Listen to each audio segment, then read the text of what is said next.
Chapter 1. Good Day Turned Bad.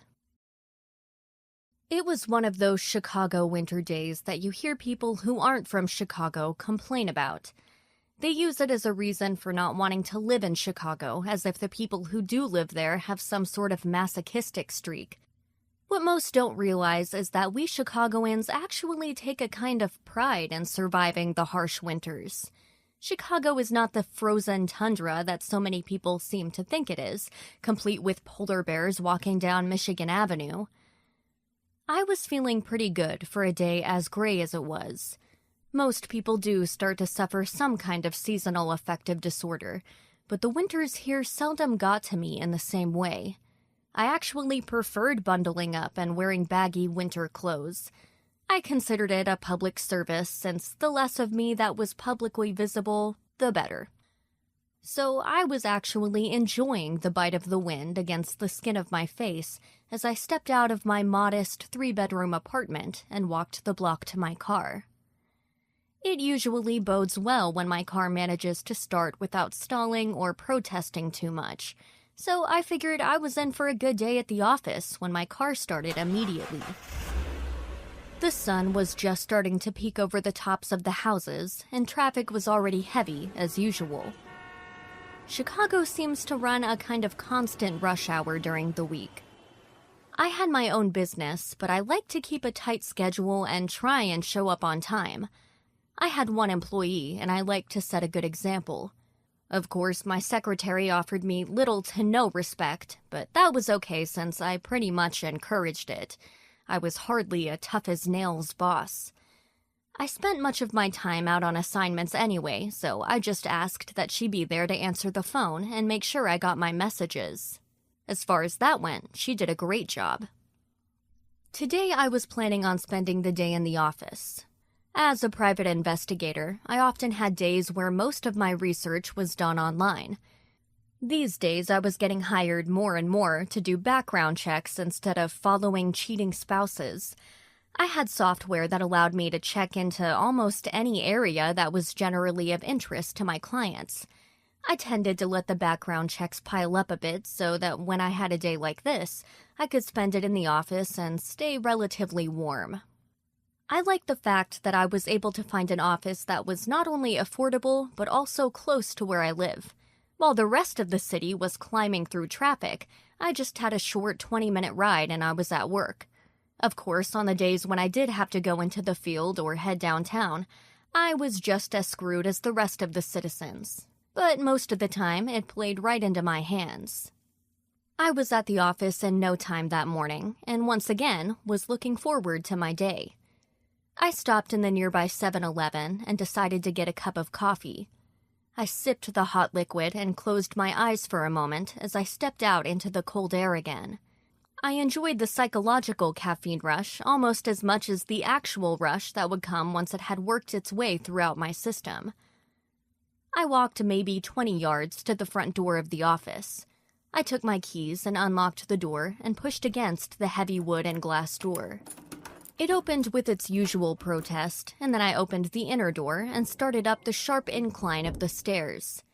My legs were aching a bit by the time I got to the top, but I was still feeling good, and I took another gulp of coffee. I was early, and I knew that Tracy would not be in just yet, so I found the key and opened the second wooden glass door for the morning. I smiled, like I usually did, at the sight of my name stenciled on the smoked glass, and then swung the door inward. This was home, and it felt good to be here. The place was warm, heated by old radiators that I had little, if any, control over as far as temperature. I took off my coat and put my lunch in the small fridge. I looked over Tracy's desk and shook my head at the clutter there. She freaked out every time I attempted to clean up her desk, using the fact that it was one of the first things any client saw when they walked in, as she claimed she had some kind of order to the chaos I found there. I made my way into my office. There was an inner door which was used mostly for files and records. I also had a server computer there, and that was what amounted to our technology center. My office was the last room in the place, and I had a large wooden desk that faced the interior of the room and the windows that overlooked the busy street and lumber yard that was across it. I sat down at my desk with a satisfied grunt and enjoyed my coffee for a bit longer as I waited for my computer to warm up and do its thing. I reached over and grabbed the phone. Our phone system was far from advanced. The only way I could check to see if we had a message was by picking up the phone and listening for a broken tone to the dial tone. Just as my computer blinked into life, the telltale beeping in my ear confirmed I had a message. This was far from abnormal. Too bad, however, that the message waiting for me was about as abnormal as if a Yeti had walked into the room. In the span of seconds, my day went from excellent to disastrous. I knew the voice, and I checked the time. It had been left mere seconds before I had come up the stairs. While I was walking to my office, my friend, Darian Wade, with the Chicago Police Department, was leaving me a message that would wreck my day completely.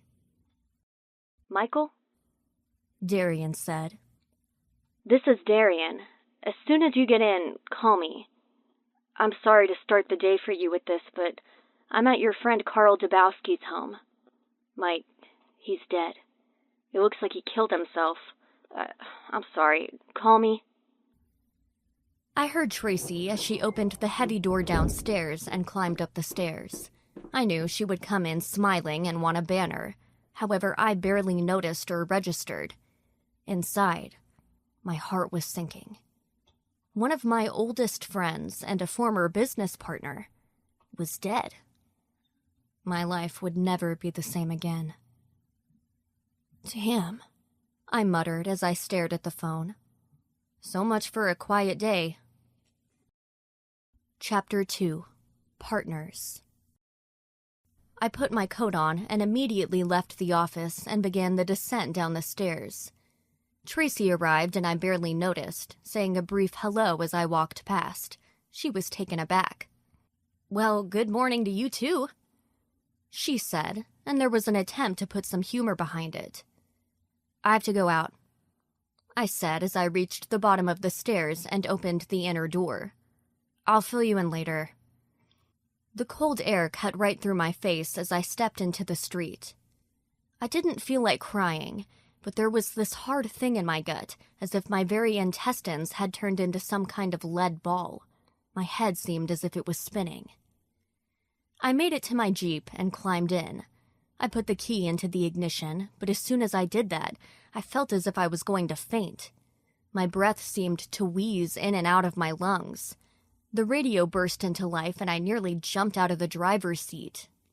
I put the heels of my hands into my eyes and rubbed them fiercely, knocking my glasses into my lap. I continued to rub my eyes until bright colors bloomed like demented flowers behind my eyelids. Eventually, my breathing returned to normal, and I was able to open my eyes and look around. Despite the gray skies that roiled and moved above me, everything seemed strangely bright. Carl was a man I had first met in high school. I could still remember the first day when I saw him.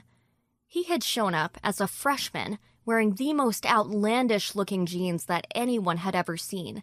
He seemed not to care even as the older students hurled insults at him. It had definitely gotten him noticed and made him known. Carl was a strange guy. He loved games. He and I would spend hours playing chess. I always liked the game in a sort of academic sense. Carl, meanwhile, had some real skill at the game. He actually did think several steps and several moves ahead of me, and he beat me more times than I ever managed to do the same to him. Carl loved puzzles. He loved to read mysteries and detective stories, and he had a knack for figuring out the plots well before the end of the book. He was immensely creative and enjoyed playing role-playing games and could conjure the most outlandish scenarios. We lost touch when we each graduated from college. For nearly 12 years we were out of touch. Then, suddenly, I received an email from him and we had met for dinner. I was still trying to figure out what I wanted to do with my life. Carl suggested that we start a detective agency.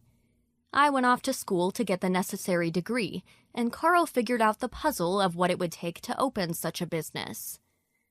It turned out I had a bit of a knack for being a detective. I had no superpowers, I was not Sherlock Holmes. I had an average sense of detection, but I was good at talking to people. More importantly, I was very good at listening, and found that people liked to talk to me. It was that talent that let me figure out what people were hiding.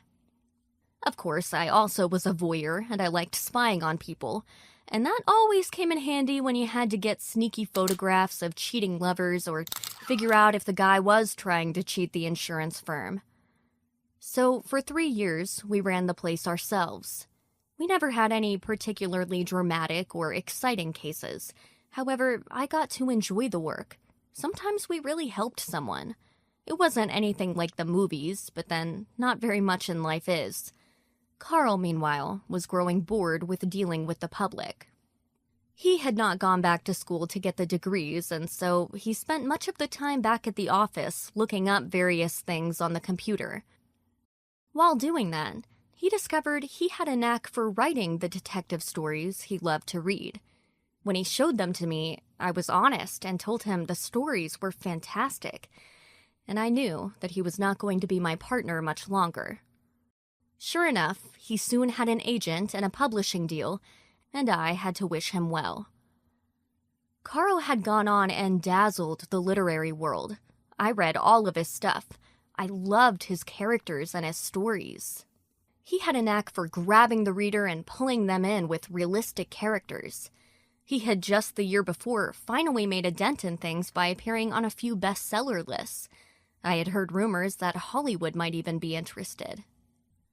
As for me, I had achieved some success of my own. While there were guys with bigger private investigation firms downtown, I had managed to carve out enough of a niche that I was not hurting. I was able to live comfortably and relatively anonymously, which is how I wanted it. Carl and I drifted out of touch again, now settling for the infrequent email or social media hello. Carl did not live far from my office, which was a good thing. I still felt as though I had swallowed a cannonball. My stomach heaved as I turned the wheel of my Jeep and rounded a corner. At one point, I had to pull over, lean out the window, and vomit onto the side street. I arrived at a building that looked like a large brick cube. Inside, I knew were a series of one-bedroom apartments. I also knew that the landlord intended to turn the apartments into condos in a few months, and that Carl had decided he had enough money to actually purchase one. He had emailed me, excited with the possibilities of owning his first home. Now, the building was surrounded by police cars and police tape. I found a place to park down the street and watched for a moment. I recognized the detective who had left me the message on my phone. He was looking around and smoking a cigarette while trying to keep a cup of coffee from freezing in the cold air. I knew he was looking for me and sighed. Inside, on the first floor, in a small one-bedroom apartment I had only been in on 3 occasions, my friend was dead. I knew from what the detective had told me on the phone that they had not moved the body. There was no real reason for me to even be here. I was not a cop and had never been one. I had done some work for cops in the past. The neighborhood where my office was had tons of cops and firemen living there. In fact, it was a bit of a specialty I had, doing work for cops who needed something found, needed information, needed to know something and couldn't find it any other way. So, it was out of respect for that I was even here. I wasn't to touch anything or do anything that resembled investigating. I felt hot inside my Jeep. The wind rocked my car as if it were made of paper. I closed my eyes and then opened them to look at myself in the mirror. I thought that I looked relatively calm and professional. I sighed again and shut off the car. Well, I muttered to the steering wheel. Here goes nothing. I was quite wrong about that, as it turned out. As I stepped out of the car and into the biting wind, I could not have been more off base. With that step went everything I had ever known, or would ever know again. Chapter 3. The Body. Darian saw me the moment I stepped on the sidewalk. He flicked his cigarette away in a haphazard attempt to flick it at an open garbage dumpster. He missed by a mile, and the smoking butt landed in a small pile of slushy snow. He took another drink from his cup of coffee, grimaced, and then tossed that toward the dumpster as well. This time he was more accurate and hit the dumpster. He held up a hand and walked toward the police tape. Neighbors were now out and crowding around the tape. I secretly wished them all a horrible day and pushed forward. Cops in uniform were walking in and out of the building, and I recognized the landlord answering questions near the far corner of the building. Darian was dressed in a gray suit and had on a long coat. He was always an impeccably dressed kind of guy. "Thanks," I said as I reached the police tape and he lifted it for me to duck under. "Don't mention it," he replied. "Just remember you really shouldn't be here. Don't touch anything and try to stay out of the way. You did me a solid a few years back, and I figure I owe you this much." "He's still in there?" I asked. Darian nodded. "Just like we found him. Do you want to go in now or wait until they remove the body?" I sighed and looked around. Soon these people would see my friend bundled under sheets and zipped up in a body bag. Then they would have a thrill they could talk about with their friends at dinner or over drinks tonight and maybe for the rest of the week. "I'll go in now," I said. Darian nodded and pointed at the door to the building. I trudged through the small scrim of snow on the sidewalk, being careful not to step on any ice, and up the 3 small stairs that led into the building. Once inside, there was a set of stairs leading to the second and last floor. On either side were apartment doors, colored red, and most of them with damaged numbers on them. There were slushy footprints all over the floor, and puddles of melted snow dotted the lower floor. The door to Carl's apartment stood open, and I could see cops milling about inside.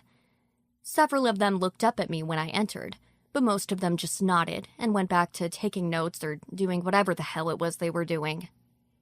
The room immediately inside the door was a large and long room. It made up a living room area and a space near the back of the room that might have been a dining room to some, but contained Carl's desk and was his work area. A left turn put you in the kitchen, which had marble-colored tile floors and was much bigger than you would have thought for a one-bedroom. Near the desk was a tiny hallway, and on the right was a bathroom, and to the left, the one-bedroom. "He's in there," Darian said quietly and gestured toward the bathroom. I nodded and stepped forward about 2 steps and looked to my right. I felt the gorge rise in my throat, but did my best not to show the shock and horror on my face to the room full of cops. I felt hot tears at my eyes and tried to fight those off as well. With the tears, I was not nearly so successful. The bathroom was small. It was mostly covered with more of this thick tile that made the walls look lined with dark gray marble. The sink was nearly on top of the toilet. The shower and tub was along the far wall. Carl's body hung from a short strap that looked like a belt from the shower curtain rod. His eyes were open, but facing downward toward the toilet. His face was discolored, and his tongue protruded. He was wearing pajama bottoms and a t-shirt. His feet were bare and his knees bent. His arms dangled loosely. His feet were on the floor, and he had obviously strangled to death. The belt bit deep and hard into his neck, making his features appear bloated and disfigured. "Jesus," I whispered. "Yeah," Darian said. "I'm sorry, man. I really liked his stuff, too. Were you aware of any problems he was having? Did he have debts or health problems, or was he involved with anyone?" I shook my head. "I haven't really spoken to him in a while. We exchanged emails mostly, and I know he was planning on buying a condo here when these apartments are converted. He was also excited about one of his books being turned into a movie." I looked one more time at Carl's body. I figured I should have been trying to memorize the situation to find clues, but the vision was too upsetting. I turned away and walked back into the living room and office area. I noticed that most of the cops and detectives had moved out into the hallway. I looked around. There was an entertainment center with a television situated in it. There was a DVD player and a small stereo. There was a sofa along the wall and a coffee table in front of it. There was nothing remarkable about it. Then I focused on the desk. It was a beat-up old office desk that I once helped Carl move. It weighed roughly 18 tons. On top of it was his computer. The rest of the desk, however, was clean. There were no pens or papers, and not even a paperclip. Carl was not a neat guy. He was the king of clutter, generally speaking. In that way, he was a lot like me. When I had last been here, that desk had been overflowing with papers and research and other things he used to write his books. "So, do you guys think it's a suicide?" I asked. Darian sighed. "Looks that way. Doesn't seem to be anything pointing to anything else. Sorry to say." I shrugged. "Me too. Look, I'm not feeling very well. I'm gonna head back to the office. But keep me informed, if you can, okay?" Darian nodded and extended a hand. "Good to see you again. I wish it was under better circumstances." I shook his hand and nodded. "Yeah, me too." I turned and walked out of the apartment. I nodded at the cops and detectives in the hallway. I stepped out into the biting air and turned toward my car. I put my head down and tried not to look at any of the gawkers, hoping to see some blood or a dead body. My mind was turning. Something about the desk was bothering me. It was as if someone had taken everything off of the desk. I wondered if Carl had suddenly had a fit of cleaning, or if someone had broken into his place and taken his research. Then I wondered what Carl had been working on. I got to my car and started the engine. I knew that it was very likely that I was overreacting and looking for conspiracies where there were none. However, it wouldn't hurt to maybe make a phone call or two, would it? Chapter 4. The Secretary. I drove back to the office, and my head was buzzing. Of course, the desk had been cleaned off by the police. I cursed myself for not asking before I had left. However, I didn't feel that this was the case. A lot of times, you ran on instinct alone when you were working on a case. If I looked at a file and just got the feeling that the person involved was lying about his or her injury to commit insurance fraud, more often than not, I was right. I needed to get back to the office. I needed to talk to Tracy. She may have had the label of assistant, but she was really more of a business partner. In many ways, she took the place Carl had when he and I had been working together. Her mind was probably sharper than his was, and she was definitely able to multitask better than he had. She was great to bounce ideas off of, and she always kept me on track and probing for the right answers. It is important to note that my assistant is hot. There's just no denying it. She stands about 5'6.5", and she assures me that half is very important. She had legs most men would kill just to sit near, and eyes that could pierce not just to your heart, but to the heart of your very soul. She also had a long, gorgeous mane of red hair that surrounded her face. She also had a quick mind, terrible typing and spelling skills, but a shocking fearlessness that made her invaluable when it came to tracking down information. When needed, I could easily sick Tracy on someone, and she would relentlessly pursue and track down the information. I broke more than a few traffic laws in my haste to get back to the office. My brain felt like it was on fire. I knew that at least some of this could have been me being completely unable to deal with the fact that my friend and former partner had just hanged himself in his bathroom. However, Carl may have been many things, but the kind of guy who would check himself out without leaving a note or doing something dramatic, he was not. I screeched to a halt near the office and nearly sprinted to the door. I ran up the stairs and then paused for a time to catch my breath at the top of them. Tracy came out the door as soon as I stopped. She had a look of fury in her eyes, the likes of which you can only see in the eyes of a redhead. "Don't you ever do that to me again," she said. "Carl's dead," I replied between gasps. Her face turned pale. She opened her mouth once, and then again. Then she closed her mouth and bit on her bottom lip. She had only met Carl a few times, but she knew that he and I had once been partners and had always been friends. "I'm sorry," she said quietly. I nodded.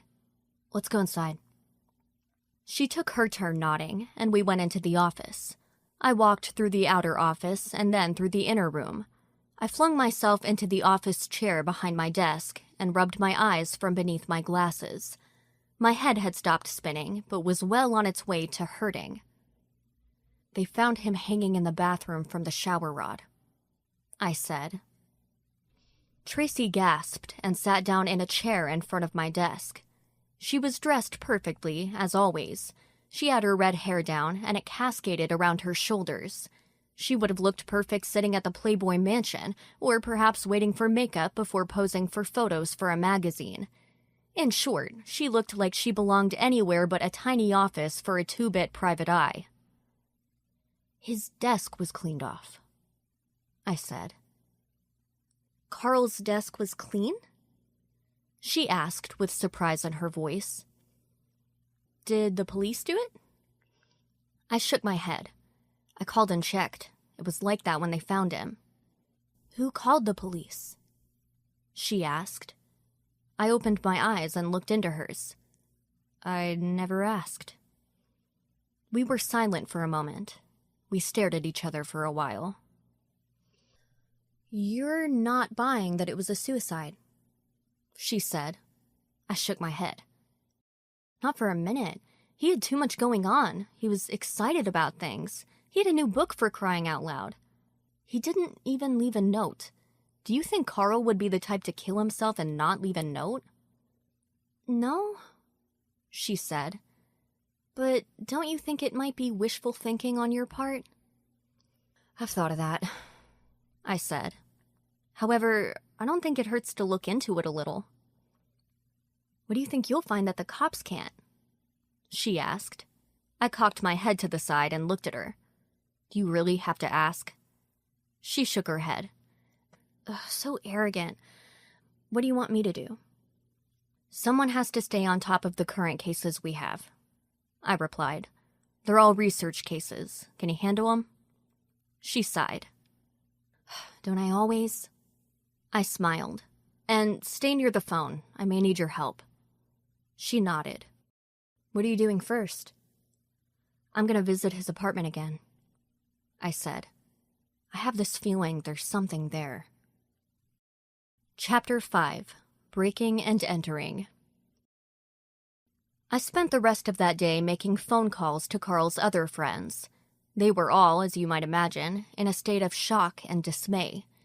I had to comfort a lot of them and make a lot of promises to attend various memorials and services.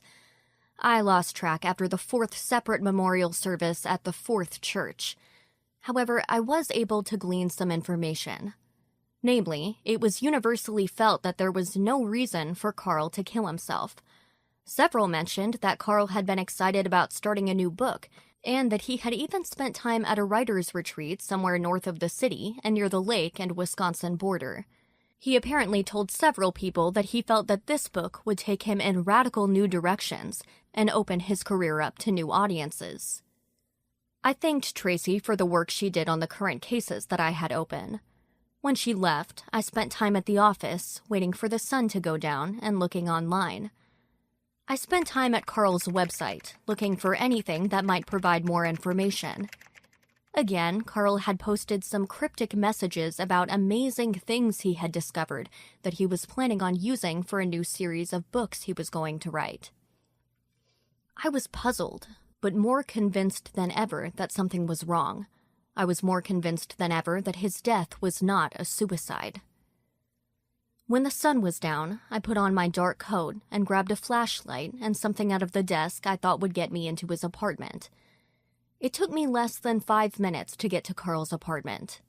The wind was blowing hard, and snow crusted my eyelashes as I walked across the sidewalk and headed for the large square building. Over the years, I had learned how to pick a lock. When I first started in the private eye business, I thought it might come in handy. I bought a pick set and tried to learn on my own. It was beyond frustrating. I then found a locksmith and not only begged him, but paid him enough $100 bills that he finally taught me his technique. It was far less delicate than the instruction booklets that came with the lockpick set seemed to make out. Fortunately for me, on this night, I would not need the lockpicks. Carl had long ago given me his keys for safekeeping, and I opened the outside door easily with the key with the square top. The round one was for his apartment. I entered the inner hallway and listened. I could hear a dog barking upstairs. I could hear a television blaring loudly, and that also sounded like it was upstairs. There was yellow tape across Carl's door, but the place was deserted. The police were convinced this was a suicide, and they felt there was no need to keep the place guarded.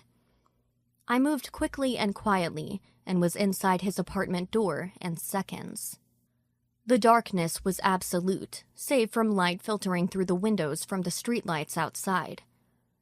I turned on the flashlight and covered it with my hands to guide the light carefully around the room. The place looked much like it had when I had been there earlier. I made my way carefully over to his desk and began shining it around. The drawers of the desk were empty.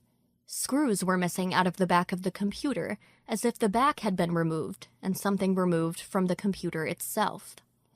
After a few moments of fumbling around, I removed the casing and saw that the hard drive had been taken. I made a note to call the detectives on the case to make sure it wasn't them that had taken it, and then moved on. The darkness was getting to me. There was a strange heaviness to the room. The open window shades were getting to me as well. I kept turning and expecting to see people, faces, and eyes peering at me from the street. I was breathing hard and had to stop as I was walking toward the bathroom and force myself to calm down. I reached the bathroom and closed the door behind me. I found the light switch and turned on the lights. I shuddered as I looked at the shower curtain rod where Carl had been hanging earlier. Of course, he was long gone, but I could still sense him there. It was like he was still in the room with me. I forced myself to regain my calm and began searching. I knew that if Carl was hiding something, he might hide it in here. Something about this room seemed important, and I knew that I had nothing to base that on other than a hunch. I searched the tiles of the bathtub. Nothing seemed out of place. I searched the tiles of the strange gray marble that lined the walls. Again, nothing seemed patched or out of place. I sighed and looked around again. Finally, I opened the medicine cabinet and looked at the bottles there. There was nothing out of order. I slammed the cabinet door out of frustration and noticed that the entire cabinet seemed to shake. I tilted my head to the side and looked at the cabinet again. I reached out and pushed the entire cabinet. With a sickening squeak of metal against tile, the entire medicine cabinet shifted to the right. Just behind the cabinet was a small square hole in the wall. I shined my flashlight into the dimness of the hole. Inside was what looked like a small cube of wood. I reached into the hole and pulled out the smooth wooden cube. I held it in my hand and turned it around. It was definitely wood, and it seemed perfectly smooth. The wood was highly polished, and I could see the grain perfectly, and I could not see any lines or breaks in the wood. I turned it around again and shined the flashlight on it. Once again, I could not see any break. "What the hell?" I whispered into the emptiness. I decided that I would need to look at this in more detail later. I opened the bathroom door and shut off the light, and just as I did so, my heart nearly leaped out of my chest. I saw a head duck away from the window in the bedroom, directly across from the bathroom.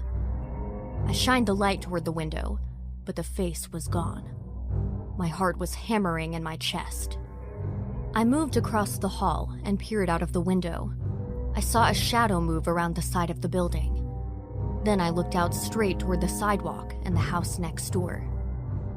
2 men stood there staring back at me. Both of them seemed to be wearing glasses, and the streetlights shone off of them. They were standing side by side, staring at me, standing on the sidewalk about 4 doors down. Then I saw that across the street stood a woman wearing a white skirt. She was alone, also on the sidewalk about 4 doors down, and she too was staring directly at the window. I licked my lips. They felt like sandpaper.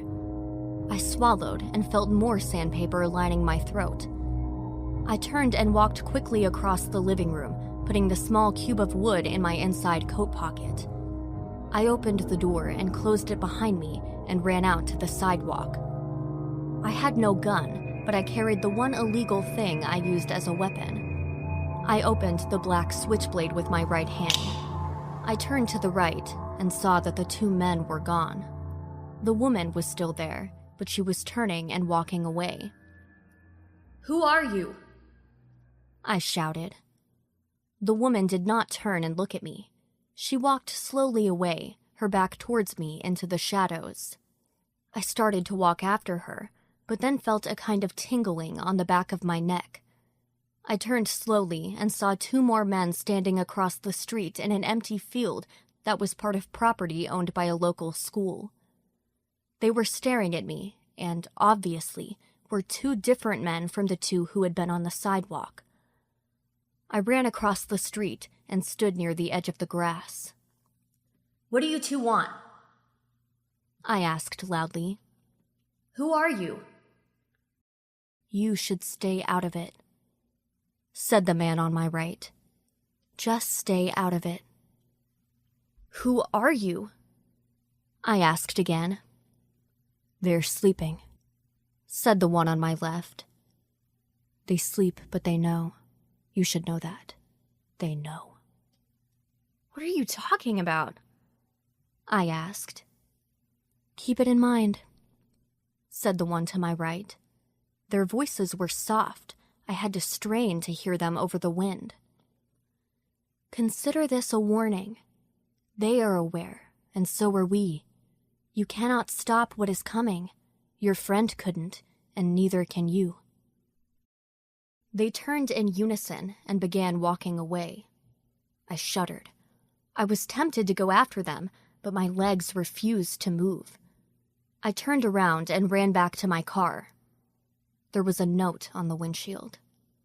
With my hands shaking, I removed the note. "Stay away. You have been warned." Chapter 6. Home.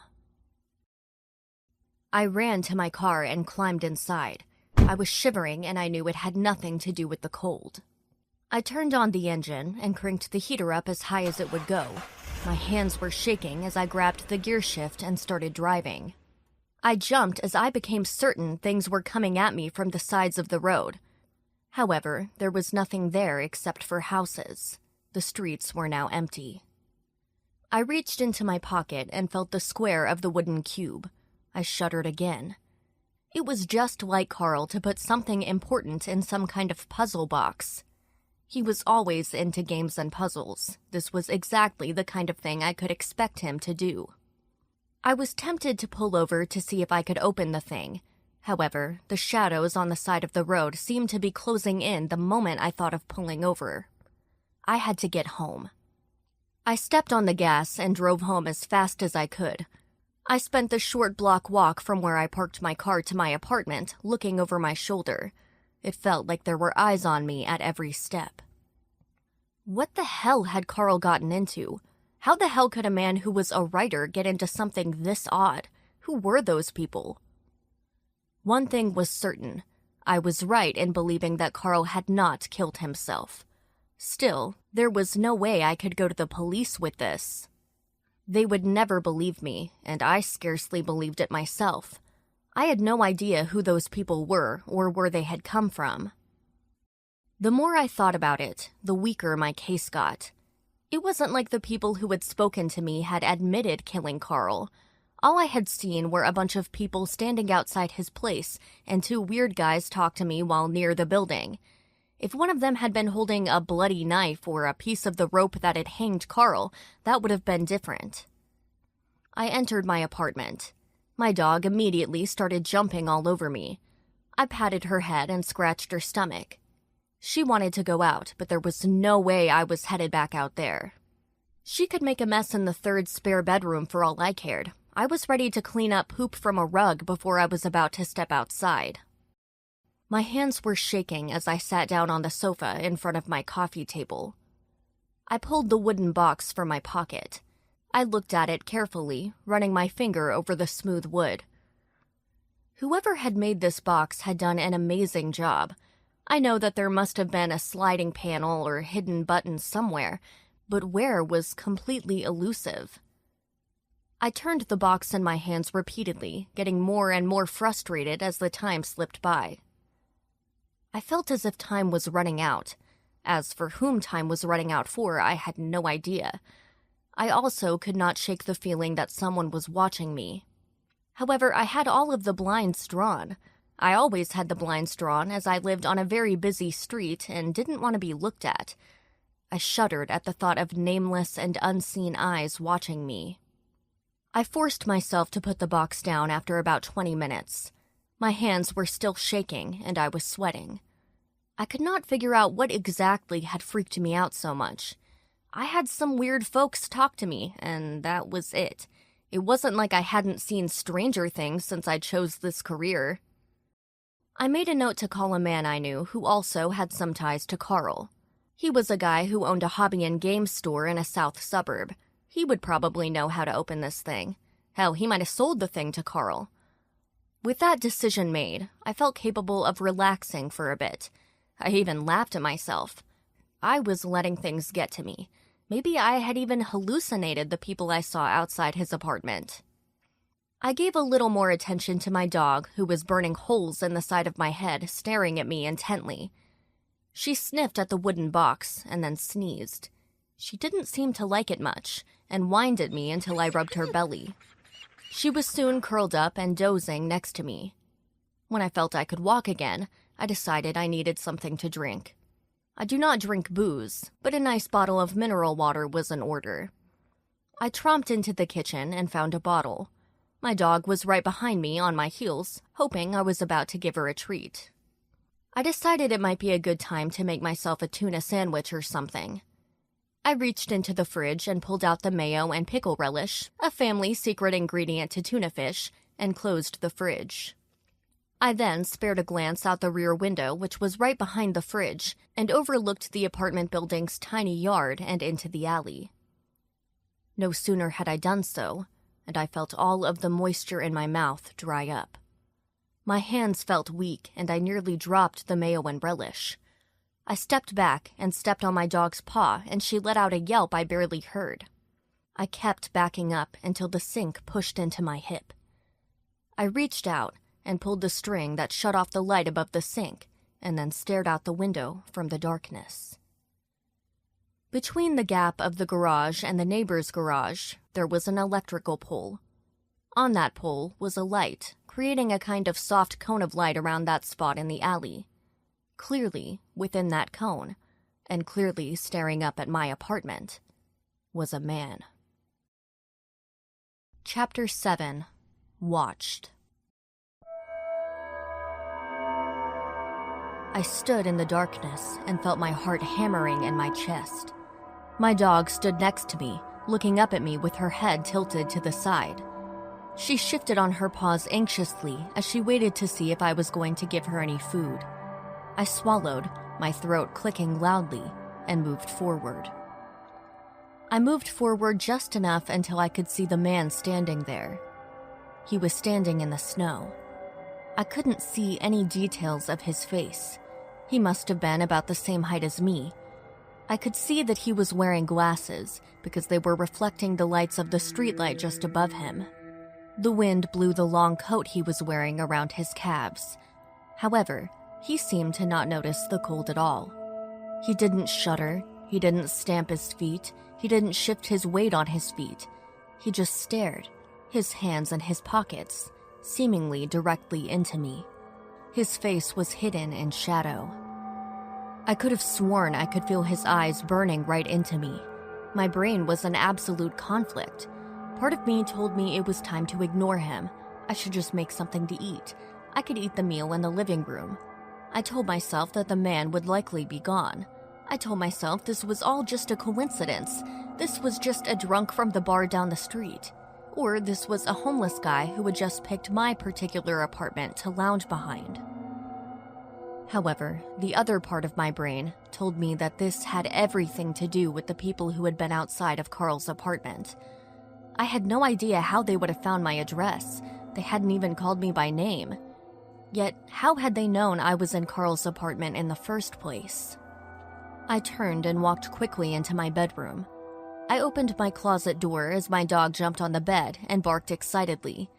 I dropped boxes, some baseball hats, and several pieces of clothing on the floor before my hands closed around the cardboard box I wanted.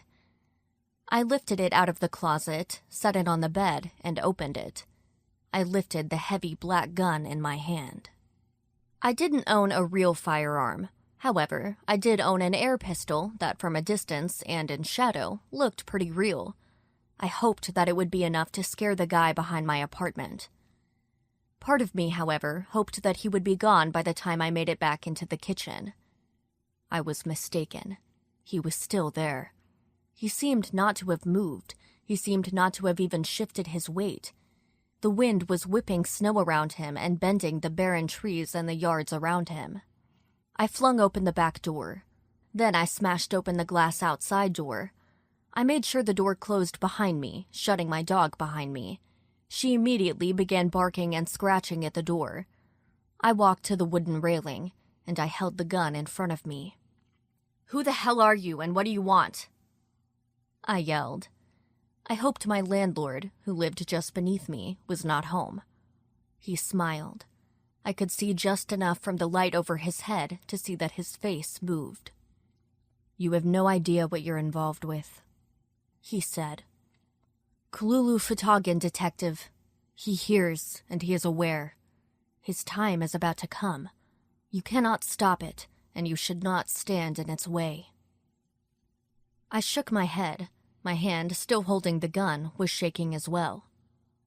"I don't know what you're talking about."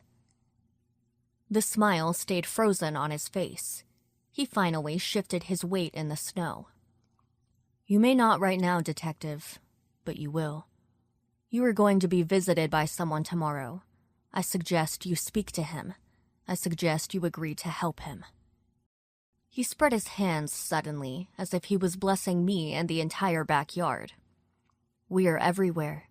We are his hands and eyes. But soon, he will come. Soon we will sit by his side and he will rule the earth once again. He is the high priest, and when he comes, he will bring back all the old ones." "You're a raving lunatic," I said. "If you don't get out of here, I will shoot you." Suddenly, the man laughed. Despite the wind, it chilled me even more than the cold. "That gun isn't real, detective. Stop playing." I felt as if he had punched me in the gut. How did he know? How could he tell? My head was spinning again. "Then I'm going to call the police," I said. "Go ahead," he replied. "By the time they get here, I'll be gone. I just came here hoping to speak to you." He tilted his head to the side. He reminded me of my dog. I noticed that my dog had stopped barking, which was something she never did when I was outside. I spared a glance behind me and saw that she was gone from the door. "I think you could be a valuable member of our organization, detective," he said. "I hope that we can work together soon." I opened my mouth to reply, but found my voice would not work. I simply backed up. I watched as he tilted his head to the other side and then straightened it. Then he turned to the left in a strange, stiff, robotic way. Then he walked off. I noticed he did not even leave footprints in the snow. I turned and found the door. I opened it, slammed the outside door shut, and locked it. Then I slammed the inside door and double-locked it. It was a long time before I was able to stop shaking and leave the door. I stood there against it, shuddering, and wondering what my friend had gotten me into now. Chapter 8. Puzzle Box. I'm sorry to shatter your illusions of what a private detective is. If you grew up watching movies and television shows where guys like Bogart carried guns and faced off against big and scary bad guys, well, the real world and the real job is nothing like that. I spend most of my time in front of a computer or looking things up at the library. Sometimes I get to follow people around and take sneaky photos with a telephoto lens from the front seat of my car. Sometimes I actually talk to the people I am following, but that is very rare. Most of the time, they have no idea I am even there. Sometimes, if the job is just doing a background check, they aren't even aware that anything has been done at all. I'm like a ghost in a lot of ways. I'm not a brave guy. I'm a nosy guy. I like to pry into people's lives, and then I like having someone to report back to about it. It's just that simple. I get paid a lot of money to do it, and I've gotten very good at doing it. And I did a lot of it for cops, and that gets me on their good side. But that doesn't mean I am a cocksure braveheart. So when the guy who spoke to me so strangely in the alley walked away, I was terrified. In my defense, even my dog was terrified. The same dog that would go head-to-head with a Rottweiler or a Doberman had run and hid under the bed. The same dog that barks at the garbage men and other men much larger and, in my mind, much scarier than this guy, was terrified. I opened the fridge and grabbed a bottle of water. I felt the cold liquid slide down my throat. I was amazed at just how badly my throat hurt and how dry it was. I felt cold, even though the heat was on full blast in my apartment. I swear I could hear the wind clawing at the building around me, searching for a place to get in, tear open the roof, and charge at me, slicing through my bones. It was like hearing something alive outside trying to get to me. I headed for the living room, and I paused to root through the pocket of my jacket. I found the small wooden box and sat down on my couch. I placed the small box on the coffee table in front of me. Suddenly, this box was the most important thing in the world. Here is what I knew. I knew that my best friend and former partner was dead. It looked like it was a suicide. However, when I went over there, I discovered that his hard drive and materials on his desk were gone. I knew that the police had not taken the things off the desk. I had found a hidden box in a secret hiding place in his bathroom, the very place where he had died. I met some very strange people outside his apartment, and it appeared a person of equal strangeness had appeared behind my apartment. The police were convinced Carl had killed himself. I had no proof that these strange people had anything to do with his death. I had a strange box that may or may not have something hidden inside it, and a threat that more strange people would visit me in my office the next day. The lack of information was giving me a headache. I stared at the grain of the wooden box. I wanted so badly to see something that would indicate how to open the damn thing. I had seen similar puzzle boxes before. Carl had shown me puzzle boxes like this before. Most of the time, if you twisted it a certain way or press your finger against a certain section, a panel might slide away. Then the top would open and the inside would be revealed. I could have gotten a hammer out of a drawer and smashed the damn thing. For a moment I considered that. The problem was I had no idea what was hidden inside it. If I smashed it to pieces along with the box, then where would I be? I would have even less evidence of anything. So I had to figure out how to open the damn thing. I picked it up and began turning it around. I tried twisting it. I tried poking every area I could find. I pressed and picked at areas of the grain and the wood that I felt looked different. Nothing seemed to open it. Without a doubt, this was the best constructed puzzle box I had ever run across. Not that I collected them or anything, but from what I had seen, this one was a doozy. I leaned back and rubbed my eyes. It was starting to get late. I needed to get to bed. However, every time I closed my eyes, I saw the face of the man in the alley. I had this sudden and certain feeling that he was standing outside my place right now. I had this feeling eyes were watching me. I was tempted to go online and tried looking up some of the names he had thrown out at me. I even went so far as to pull my laptop out of my briefcase. Then, my head began to pound, and I suddenly felt exhausted. I had been through several emotional ringers, and it looked like tomorrow would be as crazy as this one. I walked into my bathroom and shook out 2 pills. I downed them by drinking water directly from the tap. I walked into the bedroom and decided it was a night to sleep naked, so I undressed. I made sure my bedroom door was locked, and then I put a fan in front of it. I turned on the fan for the noise and laid down. I figured I would be awake for hours. I stared at the ceiling and had images of strange men in my alley and of Carl's bloated and dead face staring at me. My dog jumped up on the bed next to me and then curled up, pressed against me. Seconds later, I was asleep.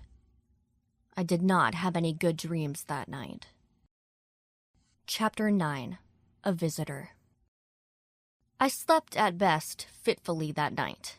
Normally, had I slept that poorly the night before, I would have called my secretary and told her I was coming in late. That is one of the benefits of being the boss and having the kind of job that sometimes means staying up late.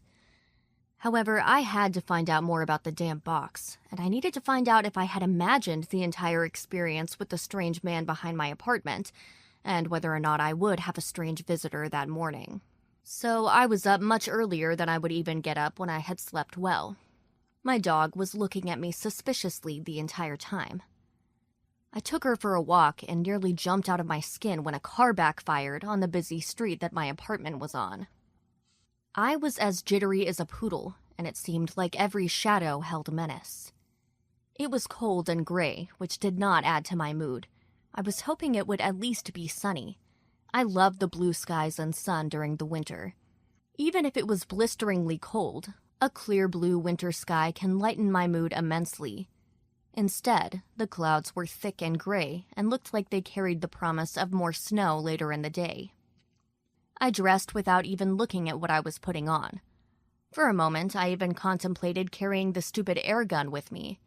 I realized that would be tantamount to the greatest stupidity I had ever committed, and decided against it. I walked through the blistering cold with my head bowed to my car.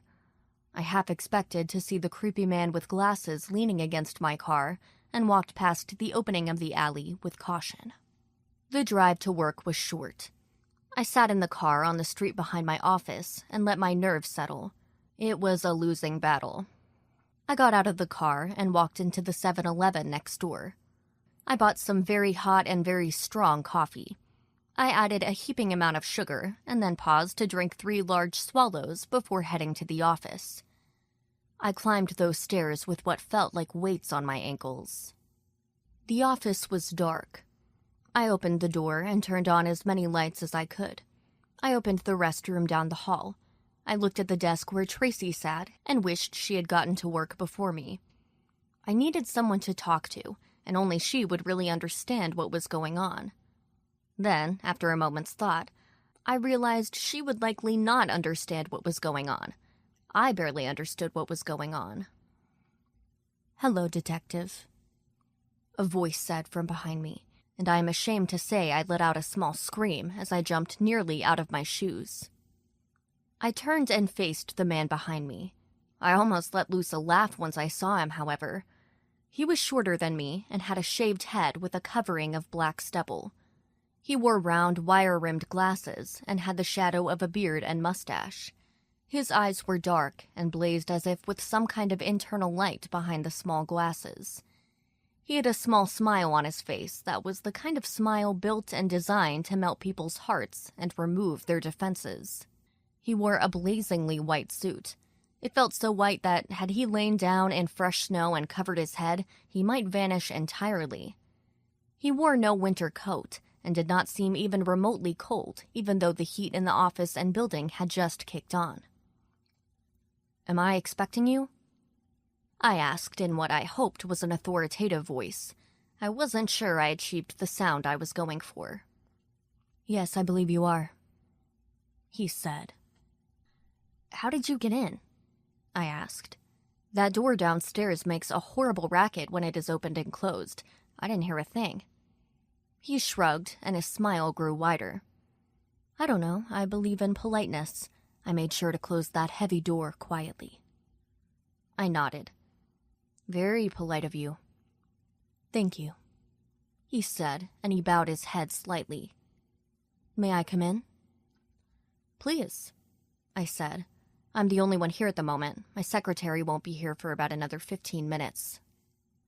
I turned my back on him, feeling tingles up and down my spine as I did so, and I walked into the office. It was all I could do not to turn around and walk backwards. I did not feel comfortable with him behind me, staring at my back. Excellent, he said in his quiet and somehow disturbing voice. That will give us time to talk amongst ourselves. I reached my desk and sat down. I felt a lot of relief being able to face him again. I kept expecting a knife to enter my back at any moment when he was behind me. He was still smiling that kind of half-smile, as if the world and everyone around him just amused him to no end. He took a seat in a chair set up in front of my desk. He crossed a leg over the other and smoothed a crease in his spotlessly white pants. How can I help you, Mr.? I asked. Devlin, he said. My name is Adam Devlin. What can I do for you, Mr. Devlin? I am the owner and operator of Wooden Pines Writers and Artists Retreat, which is just north of the fine city of Chicago. Have you heard of it? I shook my head. Can't say that I have. Your friend Carl did, he said. He recently spent some time there while working on his latest novel. I was very sorry to hear about what happened to him. I said nothing. Sometimes silence was better than trying to fill in the gaps. He looked at me, and that half-smile never faltered. Neither of us gave any ground, and then he shrugged slightly and continued. I need you to help me find something. It has nothing to do with what happened to our mutual friend. However, there is an item of profound interest to our group. It is an artifact, and it is very old. The artifact is rumored to lead to yet another item that is, ultimately, the goal of our organization. We collect ancient texts and books, and this item would be the prize of our collection. He smiled a wider smile. I can pay handsomely. Well, I thought. I had to admit that he now had my attention. Chapter 10. The Hunt. Well, you have my attention, I said. He smiled and nodded. His smile was getting to me. We are looking for a document that is centuries old. It's a book, actually. It is reportedly written in human blood by a madman who lived centuries ago. It reveals, well, that's hard to say. I laughed. You want me to find a book written in human blood? Seriously? Is this some kind of horror novel? He rubbed his eyes, and the smile never left his face. He then looked up into my face. I don't expect you to know, believe, or care what the book is written in. What you need to know is that the book exists. It has been documented many times throughout history. We want it. Dare I ask why? He shook his head. As I said, we have a collection of ancient works at the retreat that I manage. This is one of the rarest around. In fact, it may be the rarest on the planet. Why wouldn't we want it? If it's that important, wouldn't it be in the collection of some private collector? I asked. No, he said. The book has power in it. Well, that is to say, it is believed to have power. It contains things that most people would read and go utterly mad. I laughed again. Okay, now I know this is a joke. Did you have people follow me yesterday? Were people you sent lurking outside of Carl's apartment last night? Was there someone you sent lurking outside of my apartment? Does it really matter? He asked. He reached into his jacket pocket. For a moment, I felt my heart rate speed up to levels that made me wonder if I was going to have a heart attack. Instead of a gun or other weapon, he removed a large stack of cash. He tossed it casually on the desk in front of me. I stared at it as if it were something totally alien. Given the way most clients paid me and the kind of cases I did, it might have been an alien thing. I picked up the stack of bills. I slowly flipped through them. They were all hundreds. I was never very good at math, but it was a lot of money. It was more money than anyone had ever thrown on my desk or given me to take a case before. I have a lot more where that came from, he said. How am I supposed to locate this ancient text? I asked. That's where your friend Carl came in, he replied. There's an ancient artifact. The name is lost to history, but it is small, maybe only a few inches long. It's a small black rectangle, darker than anything you've ever seen before. It appears to be smooth until you touch it and run your finger along the edge. On there is ancient writing. That writing reveals the location of the book. I sat there and stared at him again. Time seemed to spin out. Somewhere I noted that the door at the bottom of the stairs had opened and closed. Tracy was here. I kept waiting for him to crack and to start laughing. I wanted all of this to be a dream. I also wondered if he or one of his crazy followers had killed Carl. My head was spinning. The light in the room seemed too bright, and it seemed too warm. How am I supposed to read it? I asked. He slowly stood. Just bring it to me. We have ways of reading it. Then we can see about payment for finding the book itself. He started to walk towards the door to my office. I heard the door open and Tracy walk in. She walked into the inner office and stopped, staring at the strange man. Her face did not reveal her surprise, but I detected it in the way her shoulders moved. As for the man himself, he simply nodded at her, and his smile widened. "Good morning," he said. He started to head toward the door again. I looked at Tracy and held up a finger. "Oh," I said. "Does this book have a name?" He stopped.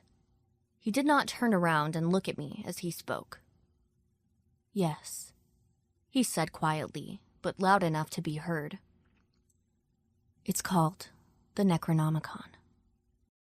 Without another word, he walked around the corner and out the door. When the door to the office closed, I shivered as if a cold breeze had blown through. Then Tracy walked into my office. "What the hell was that?" she asked. Chapter 11. The Box. I sat at my desk as Tracy bore holes in my head with her eyes from the doorway of my office. She kept looking from where Adam had just been walking and then back to me. I hoped that my face had not turned red and I wasn't sweating, but given my normal state of being when I am confused, embarrassed, and angry, I was probably both red and sweating. "Well?" she finally asked. I shook my head. "I think I just took a new case. I have no idea what the hell just happened."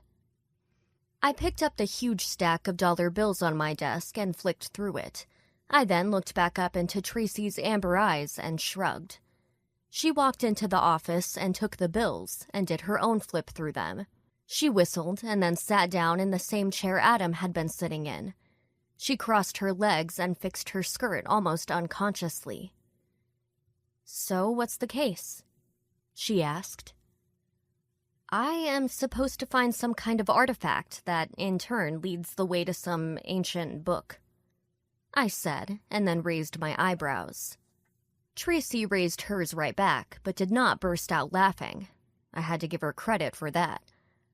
"Here's the kicker. I think I already have the damn thing. Then here's the next kicker. I think that guy might have had something to do with Carl's death." Her eyes got wide.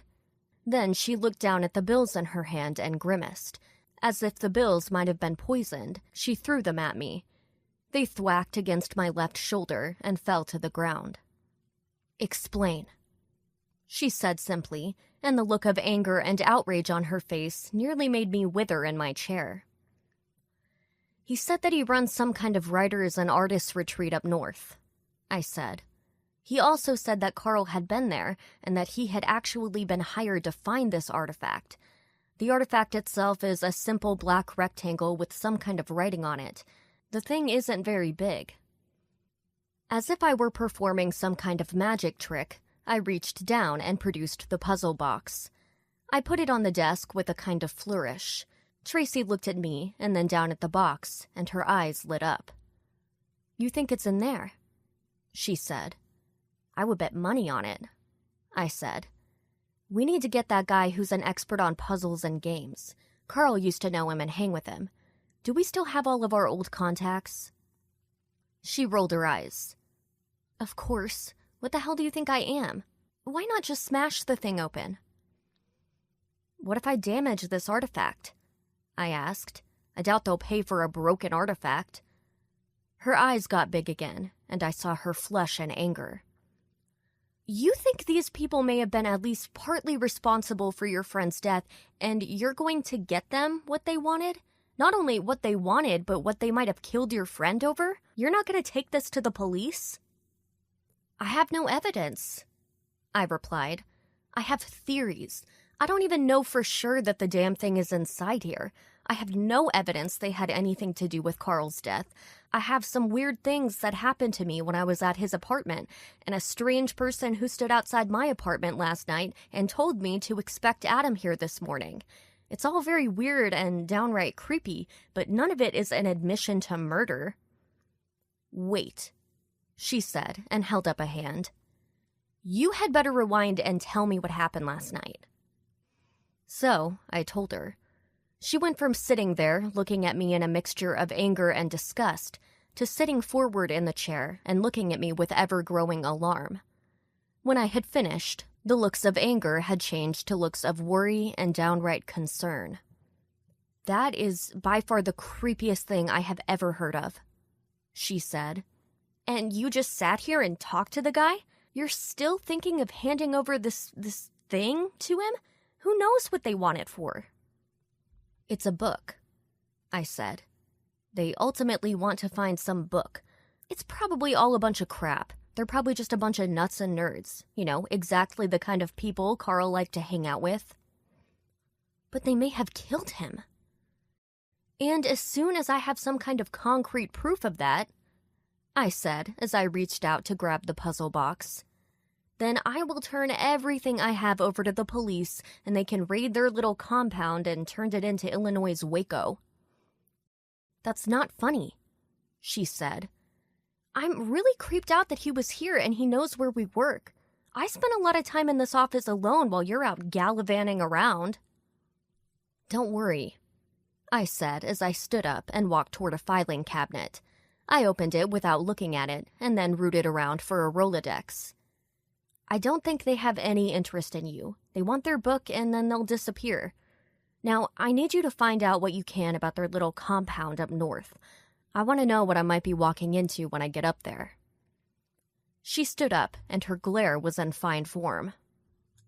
"I don't like this. I want that on the record." "Duly noted," I said as I began rooting through the Rolodex. I finally found the name I wanted and removed it from the device.